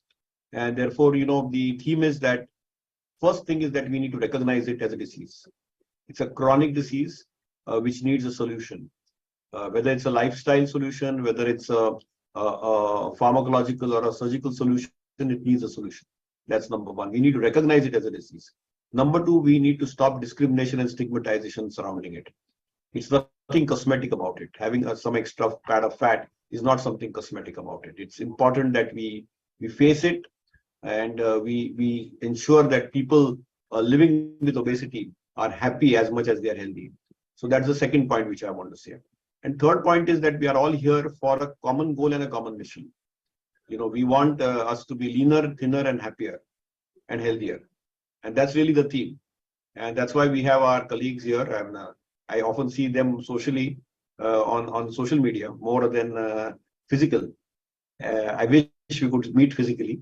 We are still continuing in our post-pandemic mood, whether it is Ishi or Parna or Basanta, or Vishal, we either meet on some social media handle or a Zoom, and that's actually driving obesity. It's all these digital tools which are making us more and more sedentary, and I feel that this will bankrupt us ultimately, because nations' wealth is equally the health.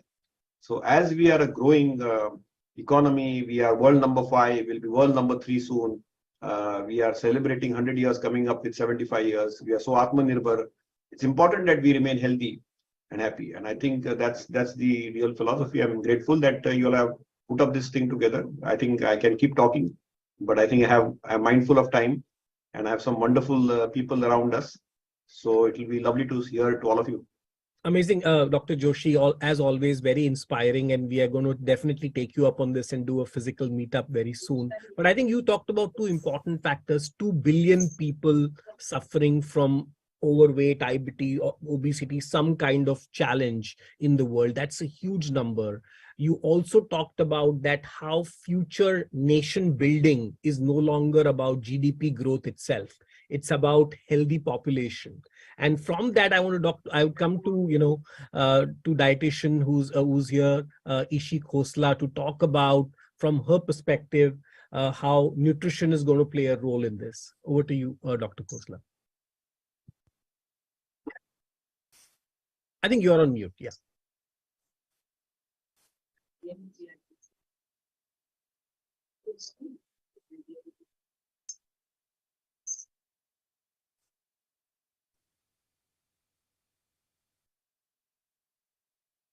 I think while she's figuring this out, why don't we go with you, Dr. Yeah, it's done. Yeah. Okay. Yeah, you're done. Okay, go ahead, Doctor. So, first of all, thank you for having me. And this is something which really has been engaging me professionally for the last, I would say, almost 30 years. And yet, as a clinician, as a professionally qualified person, my learnings have been very, very, I would say, different from what we were taught, what we were, exposed to information in textbooks regarding obesity. And as a matter of fact, I can say we can join the dots. When we practiced, we were told obesity is about calorie in, calorie out equation imbalance. When you have too much going in and too little coming in terms of output, you're in positive calorie balance, and the reverse. So we practiced that as, very learned people. We thought we were doing it. And I thought as an observation, we got results in some people, results in some people. Rather, most people were still struggling. When all that was happening, packaging was getting better, labels with calories, fat, everything was coming out, and it was all there. People started burning calories on treadmills and doing maths. It never added up. You could be burning 300, 400, 800 calories, consuming only 800,000 and becoming fatter, or not making a difference. And several of such people, and I personally used to feel very, it was very disturbing that how come the science is not working? There has to be more to it. And when we first put that person on a diet which is just vegetables, fruits, and the usual healthy foods, and some shakes, and it used to work. But that was not a diet. That wouldn't sustain. That wasn't a lifestyle. That wasn't sustainable. So there were these and to my mind, even as professionals, I was in the Escorts Heart Institute. It was always like, this patient is not because he or she is cheating. This was our way of getting away from the reality. And I, in my heart, knew I never said that to my patient, but I knew this patient is not cheating. This patient means business. This patient is going, is getting depressed, is crying in front of me, whether it's a male or sometimes very often it was, a female who was really getting frustrated. And sometimes they would diets and come back. They would lose weight and come back. So there was obviously more to it. And I think in the last decade, we have probably cracked it. So it's not about calories. It's not about fat. It's not about carbs. It's not about any of these things. It's certainly about, some of it is there. It's not, I'm not dismissing everything, but the most powerful and most important critical factor is the gut microbiome. And I think when that gets disturbed, that is where the inflammation starts, and it's an immune reaction. When your food is reacting in your body in a way that is causing inflammation, it's not suiting you, that's where it all starts. And to my mind, that was really a revelation. And the more and more deeper I've gone into this, I think I today can say I don't have even one patient who does not respond. Earlier, I would have 30% success, and today I can say it's almost 98, 99%. Earlier we would say, oh, please.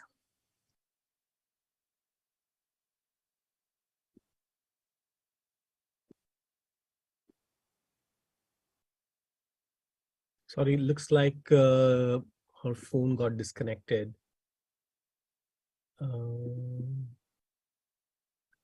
Let's just wait for a minute. I think, why don't we start with you, Dr. Aparna, while, she joins us back, or is she back now? Sorry. Hello. Can you hear us? Ishi, are you back?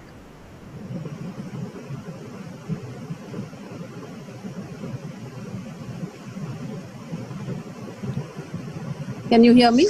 Yeah, you're back. Yeah. So essentially, what really has made that difference is the gut and the girth connection. In fact, that's the title of my latest book, The 4 Gs, Gut, Girth, Gluten, and Glucose. And to my mind, these are the four most profound issues that we have to deal with today. Obesity, like Dr., it was already said that it's not only just the fat, but the location of the fat, the girth, the measurement around the belly, that is reflective. And that's really what I see as a big challenge, and coming disproportionately from, only just the other day, yesterday or day before, I had this patient who has been with me for 20 years, and now I haven't seen her for the last 20 years. And she's weighing the same. She came to me at a 57 kg. She's non-obese, but her girth has changed like 3 times. She's far bigger on her belly than she was earlier. And that's why she came back to me. So we have these, so the issues to be tackled from a clinician perspective and a public health perspective have to change. And in my assessment, I have coined the word simple obesity, where it was earlier calorie in, calorie out equation, and it worked.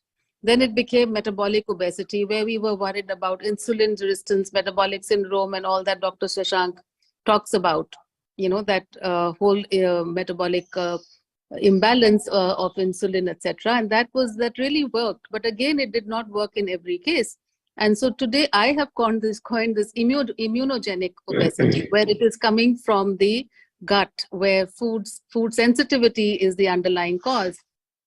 And several examples here will highlight the fact that, when you have a kg gain by just having 170 calorie chapati, I just had that chapati at night and I've gained a kg. That's what tells us that there is a food sensitivity involved. It's not the maths, it's not the calories. It takes 7,000 calories extra for making 1 kg of fat. So we haven't eaten that much. And I have a bariatric patient who has been through 2 bariatric surgeries. And she herself says, whenever I have a chapati or a gluten, my weight goes up by 7-8 kgs that week. And she's, so she's now understood the connection. On that note, thanks Ishi. And I think what you said is 2 very important things. One is that it is not about calorie in and calorie out. That whole science has been debunked a lot, and now it's about the quality of calories. It's also about the lifestyle and the gut bacteria, which is actually breaking down that calorie in your body, which really is very important. But as we know, when things go out of hand, people are resorting to surgical interventions, and bariatric surgery is one of that. So Dr. Aparna, we would love to know your views and on this topic, given that now we are hearing a lot about bariatric surgery. In fact, now a lot of insurance companies also are actually approving that as part of their plans. So we'd love to know your views and the way you are looking at it. So first of all, thank you for having me, and thank you, Vishal, for conducting this panel. And see, obesity has been my life's work. I've been doing this for the last 17 years, and as a pediatric surgeon, we see the tip of the iceberg. We see the most extreme cases who've kind of, been there, done that. They've done everything. And my whole thing about obesity today is that though we have defined it as a disease, I think the common person today still is not able to make that differentiation when it comes to obesity. They don't understand it in the same league as diabetes or heart disease or cancer. They still feel that this is okay. They don't know what are the consequences. So number one step should be that we need to make people aware about what this will lead to. Like Dr. Joshi mentioned, that it leads to more than 300 diseases. But even today, a person who is living with obesity just thinks that, he's just overweight or probably just chubby or, a little well-to-do. So that is one aspect, because we can prevent or treat a disease only when we know that we are heading there, So that is one. Second thing is disease progression. So they need to understand what is happening in their body and where this can lead to. That is second. And coming to bariatric surgery, I think that is a very, very small aspect of treatment of obesity. These are patients, today in India, less than 20,000 people are going in for bariatric surgery annually. And the burden of disease is very, very high. In fact, in today's paper itself, they mentioned that in the next 12 years, half of the world's population is going to be suffering with either being overweight or obesity. So we are looking at huge numbers, and we don't have the wherewithal to be able to tackle any of this. And it's going to cause a huge burden on everything, on healthcare, on economics, on the financial stuff. So there is a lot that needs to be done. And I think we need to start from the basics. Fantastic. I think, Dr. Aparna, you mentioned a lot about going to the basics, and that basics is the food and the nutrition. So I want to now call Mr. Basant Kumar Kar, the nutrition man, because we know that obesity is an outcome of unhealthy eating, living a poor lifestyle, and following and consumption of junk food and alcohol and cigarettes, and all of these things are essentially contributing to it. So we'd love to know from your perspective that how can nutrition play a big role in solving this problem? Yeah, thank you so much for having me here. And I have been hearing about the remarks from eminent panel members. For me, it is also a good learning opportunity. I always say that malnutrition is a silent pandemic, and there are many avatars of malnutrition, and obesity and overweight is a surprising avatar. It is more surprising for tribal because you will find around 14.8% tribal women are also obese, which is quite unusual. Let me bring this to a context. I'll share 4 to 5 areas to put it into a context and bring it to nutrition areas. One is India has a double burden on malnutrition. Along with obesity and overweight, there is also underweight. And almost 24% women in India are also obese. So that is, and how the situation is very deplorable in terms of undernutrition. The second, the first point is whenever you find a country, state, or a region is having a double burden. There is something wrong in the food system. So in order to address obesity, perhaps we need to invest more on making our food system right. Perhaps we need to invest on agriculture, nutrition areas more. We need to work on diet system. So these are the immediate requirements for a country like India. The second is tribal. We think that obesity is a disease or is an outcome for rich, but certainly not. When you see most marginalized tribals are also obese. So that means there is encroachment of unhealthy diets because of the poverty. People are now resorting to cake and coke. So that is also going to the area. So obesity has a bearing on poor access of safe and nutritious diet. It has a bearing on livelihood. It has a bearing on poverty. So that is another area. The third is pockets of obesity. I am in Bhubaneswar today. Bhubaneswar is part of Khorda district, and around 40% women in this district are obese. So it is not about country average, but we need to think about pockets of obesity, so which is very alarming, and we need to address that. The next point is more alarming. Children with pre-diabetic. So it might have 10% children in India are pre-diabetic. In a state like Odisha, 20% children are pre-diabetic. And there is a promotion of breast milk substitutes by some people. Today I was going through a news, almost 70% of the food produced by big companies are not healthy. So there is certainly a violation of Breast Milk Substitute Act. We need to perhaps put a lot of regulatory enforcement and policy measures to make it right. I'll stop now. Maybe I will respond more. We go forward. So I think what Mr. Carr talked about is it's that junk food and unhealthy lifestyle has penetrated the remotest corner of our country. And that is, traditionally you always think that, tribals and people in, villages will be eating millets and, healthy diets, but that is not happening. So clearly there is a big gap between what is desirable and what is achievable from a lifestyle perspective. And I know, Dr. Joshi, you have seen, lakhs of patients in your entire life. So my question to you is that what is it which takes people to make this change? Because people know in cities, everybody now knows they should not smoke and drink or, junk food. I think during COVID, there has been enough awareness made around this. And now people know that with comorbidities, your mortality rate goes high. So COVID has done a lot of education to people around health, around immunity. But what, according to you, is the challenge? Why are people not adopting this? Vishal, I think it's a very compelling question you asked. Behavior and habits are very tough to change. We are born with them and we are resistant to change. As human beings, we don't like to be conditioned or trained, and therefore it is a boom to tomb phenomenon.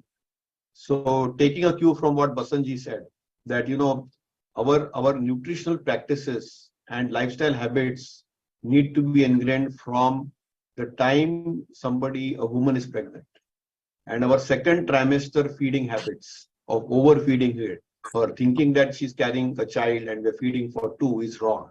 So we need to be mindful of it. That has led to us the largest population on planet Earth with gestational diabetes. So, the easiest habit we can adopt is eat less. Reduce the amount of food we eat slowly, have a large breakfast, moderate lunch, light dinner, keep it simple, do a lot of physical activity, embrace and do some yogas, some Surya Namaskar, Uttak Baitak, try to do 10,000 steps per day, do a lot of movement. Everybody can't be on a parna doing marathons, on various highways. It's not possible. So do simple things which don't demand effort and which we can do. And, try to sleep for a good 7 hours, try to be happy and smiling, and try to do a digital detox for an hour. You see, we have got the screen which we are seeing now is the biggest barrier to health today, because we are addicted to our mobile devices, our iPads and smartphones, our television cameras, and this digital addiction which we are seeing. We need an hour's digital detox. So when you look at it, it's keep it simple mantra is what is needed. But it's very difficult to change these habits. We need to ban fast foods. We need to ban all these formula feeds, for small kids. I mean, it's criminal if you ask me. And there's an act in it. There's an act in place for it. Only thing is the enforcement is not done because, there's peer pressure. Secondly, we are very celebratory, whether it is Desi fast foods or global fast foods. If you want to celebrate a birthday, these are all westernized habits which we have inculcated. When we want to celebrate a birthday, what do? We go for a party. We get some high calorie foods, okay, and our physical activity has gone down because of digitalization, mechanization. We are not burning those calories, and we are just eating these high calorie junk foods. So I think it's important that we focus on children. We are the largest population in the world on that front. We focus on muscle mass because our muscle mass is weak. We are sarcopenic. We are thin fat Indians. So we need to build some muscle mass. We need to focus on our proteins. So we need to keep our basics right. But I think, Vishal, you ask a very compelling point. How do you change behavior? I think we should practice what we preach.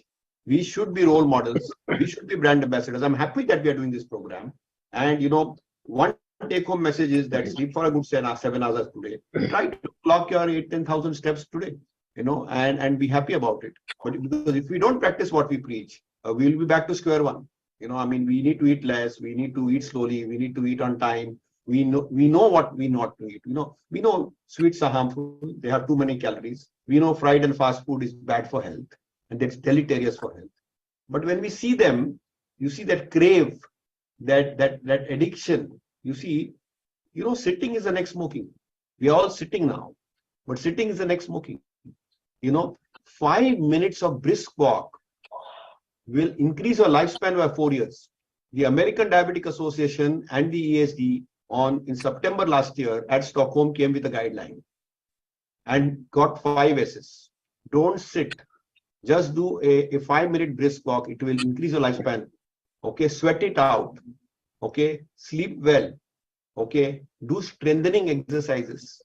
Okay, that's and keep all the time, doing, eating less. So I think it's keep it simple. I think, what we are doing is we have too much of clutter in life, and we need to discipline ourselves and declutter ourselves, do some digital detox, and we have to recognize it as a disease. I think we are taking it too cosmetically and too casually. And obesity is one disease which is having a greater cosmetic connotation than a disease connotation. And I think that's the compelling thing. You're absolutely right, Vishal, when you say that COVID put comorbidities at a fear factor. But fear doesn't change behavior. Fear only enforces a short-term measure. I think motivation has to come from within. It has to be a self-motivation. And that comes through some practices. We can embrace our yogic practices. We can embrace our pranayamas. We can embrace our asanas. We can embrace our mantras. They help us. And it could be from any religion. But it can help us to get a behavioral change. And I think that's very important to recognize. Being mindful, being sensible, and thinking that we need to draw a line. I think everybody thinks that they are too smart. Everybody is too fast. And, in that whole rat race we have got ourselves caught in, we have forgotten to look after ourselves. So I think drawing that line, drawing that Lakshman Rekha, getting ourselves mindfully engaged, and also health-seeking behavior. You made a point, Vishal, which is a very important point, that health-seeking behavior in people at large across the world, I'm not just saying for Indians, is not good. Okay, they have very good shopping behavior. Okay, they have excellent, if there are sales on today and there is Holi coming up, people are very good at that type of a behavior. But when they have to seek a doctor like Dr. Parna, they have to seek Ishi for a diet, or they have to seek me, it's only when it's like a distress. It's only because they have to go there. So it's not a pleasurable thing at all. But it's important to recognize that you need to be health-seeking, and the health-seeking behavior which had gone up in COVID times is gone out. Now, actually, people have become more rebellious. So actually there has been a disruption to healthcare, chronic care, and people who are diabetics, people who are living with hypertension, they have not gone to their doctors. And now they are landing up with complications because there has been a disruption. So I think it's important that you made a very valid point that it's important for people to seek the healthcare and correct advice. Actually, what has happened is Google doctor and internet doctor and all these have come in. So it is not evidence-based. So that is another challenge which has happened. So it's important to recognize that whatever we do in medicine and science is done through a lot of peer review, is done through a lot of evidence-based guidance, and is done with a lot of caution and care. We have operating on a principle called primum non nocere, which was a principle by Hippocrates, which is first of all, do no harm. That is the principle on which evidence-based medicine is, ingrained on. So whether it is Dr. Aparna doing a bariatric surgery, or whether it is Ishi giving a diet which is gluten-free, or whether it's Dr. Kar giving an advice to someone, or whether it's me giving a prescription of a medication, it's all coming through a funnel of research, which has gone through something called as randomized control trial or RCT, and a high quality level of evidence. So it's important to understand that Google doesn't do that. They are using all these AI engines and chat boxes to get you the best searches, which are populistic.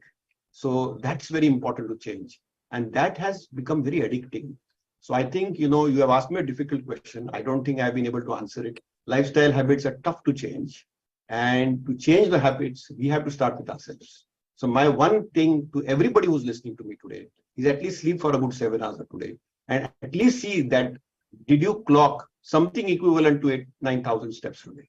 Even if you do these two things, you will go a long way. Whether you have health, whether you have no health, whether you are having a disease or not, whether you're obese or not, you need to be active, you need to sleep well, and you need to eat less. That's it. Keep it simple. Thank you, Dr. Joshi. This was amazing. I think we are going to, make notes out of this and tweet some of these points out. I just want to add 2 points here. I always tell my friends and colleagues, please uninstall food apps from your phone. They are constantly sending you notifications to eat junk food. So, and the algorithms are tuned to making you entice you to buy all the Swiggies and Zomatos of the world. And also OTT channels. They are wanting to take away your sleep. They want you to watch shows till late in the night. So of course, do watch, you consume social media, but do it in moderation. I know, Dr. Aparna, you have a point. Yeah, please go ahead. So Vishal, I think there is always 2 sides of the coin, and I'm getting the drift of the conversation that yes, digital tools can be bad, but they can also be used positively to change behavior. And I think the most important aspect of changing anybody's behavior is by reinforcement and constant reminders. And like, for example, smoking, it's taken us 50 years to actually realize that smoking is bad for health. It can lead to cancer. There are reminders everywhere, and yet people do smoke despite knowing that there is a huge problem that can occur. But I think same thing can be used for obesity. We can use all possible media which are available today. It would be unrealistic to expect people to not be on their phones or, not be on the digital mediums. But I think these mediums can in turn be used to reinforce the fact that, yes, please do this and don't do this. So there is a scope for developing better habits using these mediums itself. So I think it can be turned around if we really work towards that. That's an amazing point, and I want to bring in Ishi over here, given that she's worked with so many patients. So what did you think actually worked to make these people change that behavior? Because that is the toughest. And while I know gut microbiome, everything else plays a role, but how do you make them actually change their lifestyle? We'd love to know from your views on this. Vishal, this is really, even in my own, I would say, experience, I am alarmed and I'm very, very pleasantly surprised when in a short span of a week, the individual comes back saying, 0 craving, 0 eating at night, and people, you become you junk proof yourself. People are eating the packets outside around you and you're not tempted to eat. So the word magic is often used in to me, and what magic have you done? So I have done no magic. It's basically, I think just I'll make a comment on all the aspects with Dr. Shashank and Aparna have made, which are very, very important, valid points. And I think the word is infodemic. There is so much information out there, to the extent that there are fads and there are all kinds of things coming up and going away and coming back. So we've been through all this. The information appeals to the left brain, but it's the right brain which gives you the appeal. And food is not about knowledge, information. Driving behaviors through knowledge is not going to happen. Dr. Aparna very rightly said that, hey, we've written in every packet that it can kill you, but we are still having it.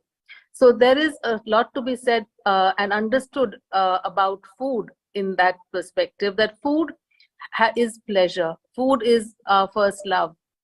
I mean, it's the most, they say the most sincere love in anybody's life, Lord Bernard Shaw said, is the food. So how can our information, our researches, our knowledge, everything about food and obesity, can it make a difference? It hasn't.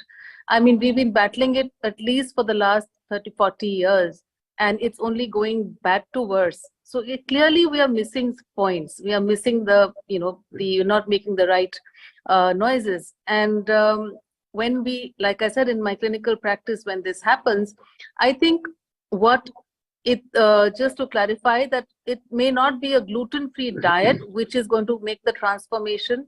It is an anti-inflammatory diet, which is friendly to the gut. That is what a gluten-free diet can be very unhealthy. A vegan diet can be very unhealthy. A vegetarian diet can be very healthy. So a very reductionist tag to a diet also is very damaging. So that's another conversation. I won't go there. But for anybody who's listening, it's not about gluten alone. It's about inflammation in the gut, and the foods which can make that shift is because when we take away the trigger foods, we are restoring the appetite regulation in the gut. Like Hippocrates said, all diseases begin in the gut, so does obesity. So there we have about 8 neurotransmitters and also appetite regulating hormones in the gut, which get upset by the trigger foods and maybe the elements which constitute the dysbiosis, the disbalance in the bacteria. And you just restore that. Nutrition needs to be added. All that happens later, but you just restore that and you see a different human being. And to my point, I'll just, we know fecal translocation is happening, fecal transplantation is happening. And obese flora is transferred to the lean individual and vice versa. And you can have a lean individual become obese and the obese individual becoming lean just by fecal transplantation. So, that is how profound it is. And I see it in my practice. And of course, it is oversimplified as I speak. There are other aspects which need to be done. We need to restore, like Dr. Basant said, that we need to restore the nutrients, which, so really the more severe the obesity, the more micronutrition, the malnutrition levels are scary. Critically low levels of vitamin B12, iron, vitamin D, and all of that, which we check. And iron deficiency is sometimes so coexistent, and B12 deficiency is so coexistent with these obese people because it's ultimately about the gut. So we need to restore those nutrients back. We need to give supplements, and so in a certain way, I'll just give you a one-liner here and conclude. It is not only about what you eat, it's about what you eat, how much you eat, how you eat, and when you eat. So literally all of these pieces need to be put together to arrive at that level where individuals become so much more empowered, confident, and so much in charge of themselves. And that is really, in a public health perspective, it was very hard for me to put this out, because we can't say this, we can't put this out. But thankfully, with the Honorable Prime Minister and the United Nations declaring 2023 as a year of millets has been quite a game changer. And and I'm sure it's going to prove that moving to millets will be certainly a better option. Thank you, Ishi. Basant, I have a question for you. Given that you work so closely with governments and people across, what role can policymakers play in promoting obesity prevention, as well as the whole issue around food security, nutrition, and limited access to nutrition and healthcare? Thank you so much. I think I must thank Dr.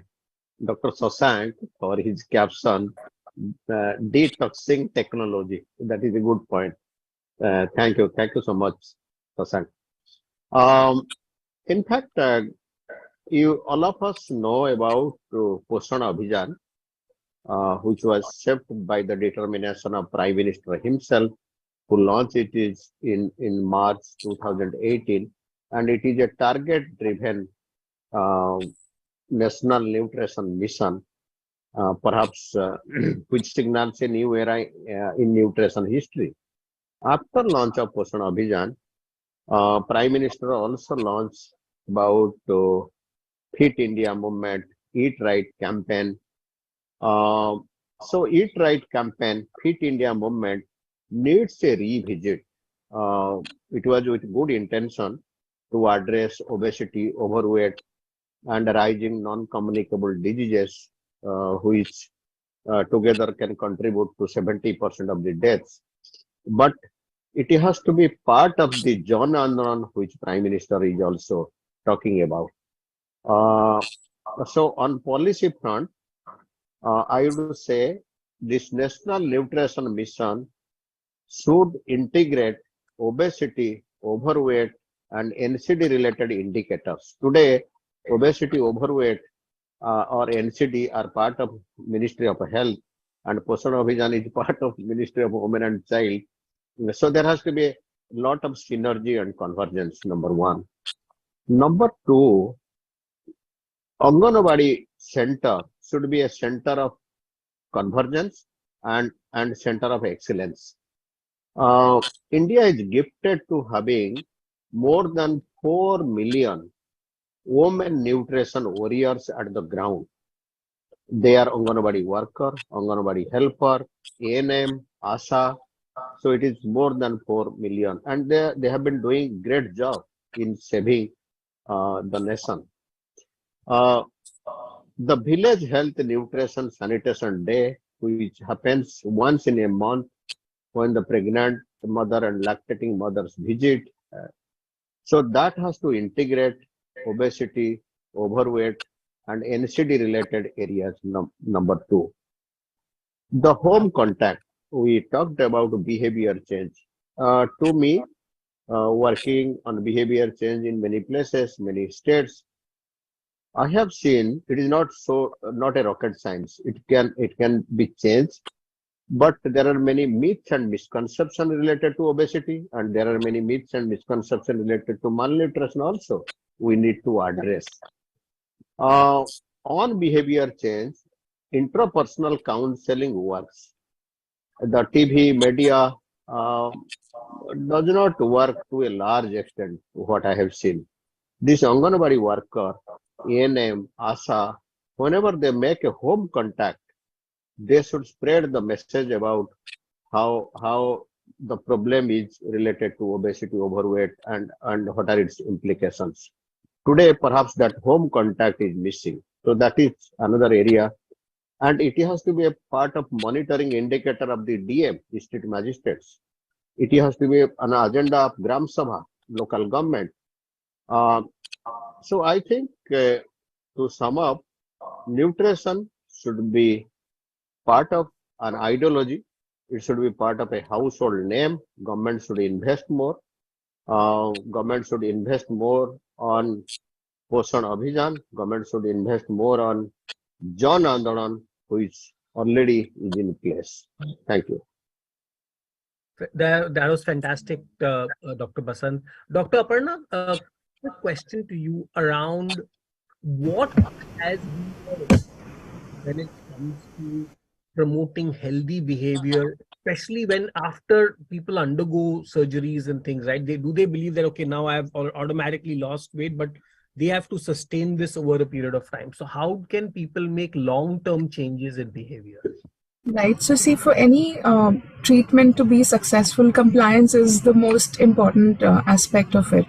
And we know that obesity is a disease which cannot be cured in today's day and age. We don't yet have a cure for it, and we are controlling obesity just like we are controlling diabetes and so on. So when it comes to post-surgery follow-up, I think interpersonal counseling, because we have to be very strong with follow-up protocols, and we have to keep reinforcing at every juncture that lifestyle modification, diet, and exercising is going to play a very important role. So that is one part. Having said that, I think to any disease, when we talk about, say, cancer, so that there can be times when the disease itself is very aggressive, and its patient may be doing everything right, the doctors may be doing everything right, and yet the disease is progressing at a faster pace than we can control it. So in those cases, then we have to add additional tools, and that is where probably pharmacotherapy may come in, or maybe a revisional surgery may come in. But I think compliance and behavior modification is as important for any stage of obesity, whether we are operating, whether they are patients who are only overweight, or they are on a diet program, or they are undergoing bariatric surgery. Ultimately, the game changer is compliance. And to behavior modification, to supplementation, to everything else. And that is where I think there is a little gap where we may not be able to reach out to everybody. And we need more tools to be able to reach out in a faster, more effective manner. Thank you, Dr. Aparna. We are running out of time. So now I have a last question for everybody. You can each take a minute and address this. The question is that what message would you like to leave our audience about the importance of obesity prevention and the role one can play individually as well as a society to achieve this common goal? Dr. Shashank, we'll start with you. Well, I think my mantra is very same. Just a small point, what Aparna made. We need to use digital tools. In fact, I work as a scientist for an organization which does artificial intelligence to do diabetes remission. We are doing a randomized control trial. So, digital cogs are great, AI is great. We can use the same learning algorithms which are coming on our apps to actually improve health. And we are actually doing that ourselves. Having said that, what I meant was an hour digital detox for all of us. And that's very important. We will need, digitalization has entered our lives. So we can't do away with it. We have to live with it, but we have to live with it with health.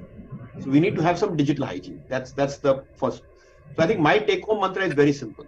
I would repeat, though people may not like what I repeat, is eat slow, eat on time, eat less. Okay. Everybody is not fortunate to have Ishi with us. Okay. But if you can do what she says, it will definitely make your life healthier. Try to move more. If you can do 8,000-10,000 steps, great. If you can do Surya Namaskars, if you can do some physical activity, if you can build some muscle, ideal, optimal. Okay. Try to be mindful what you do and be happy what you do. Sleep for 7 hours. Don't sleep less than 5 hours. Don't sleep more than 10 hours. That's equally important. And, if you feel that you have a challenge, don't feel shy to seek a healthcare advice from a doctor who's qualified, like an endocrinologist or specialist in bariatrics, surgeon, or a nutritionist. But don't hesitate. There is a lot of fear or apprehension. And I think that's important. So as I said, eat less, walk more, sleep well, smile, be happy, but try to ensure that you're healthy and happy. And I think the weight of the nation is important. We are a healthy nation, a very prosperous nation. We are very proud Indians, but we definitely need to be lean when it comes to our health and fat. So we need to build muscle and lose fat. So that's all I want to say. It was such a pleasure and delight to see all of you all and talk to all of you all. And thank you. Build nation, build muscle and lose fat. That's an amazing message. Ishi, over to you. Well, wonderful words of wisdom there. I'll just add something which I personally believe, that we are all putting all, we have this thing about it's the individual's responsibility, but I like to say that it's not your fault. And the ecosystem has changed, food has changed, and that is why we are suffering whatever we are. And second would be the grain change can be the game changer. So that's the second. And the third is a very simple framework or a mantra, whatever you want to call it. I don't like the word mantra, but yes, it's on the same lines for all the listening audience here, is the 3 Ps. The 3 Ps are a part of my book, Eating at Work. It's a few years ago. And the Ps primarily are, first is plan your food, plan what time you're going to eat your grain, plan what grain you're going to eat, and what time you're going to exercise, what supplements. It's all about planning, and planning where travel. A lot of people say, oh, we are traveling, oh, we are here and there, or, we can't manage our diets because of these reasons. So please plan your food also in advance. So that's the first P. The second is proteins. Dr. Shashank did mention the importance of building muscle. So focus on protein. Most of our traditional diets across the globe use cereals and grains center stage, and everything is around it. So we need to move away and start focusing on having at least 2 protein-rich meals a day, paired with some vegetables/fruit.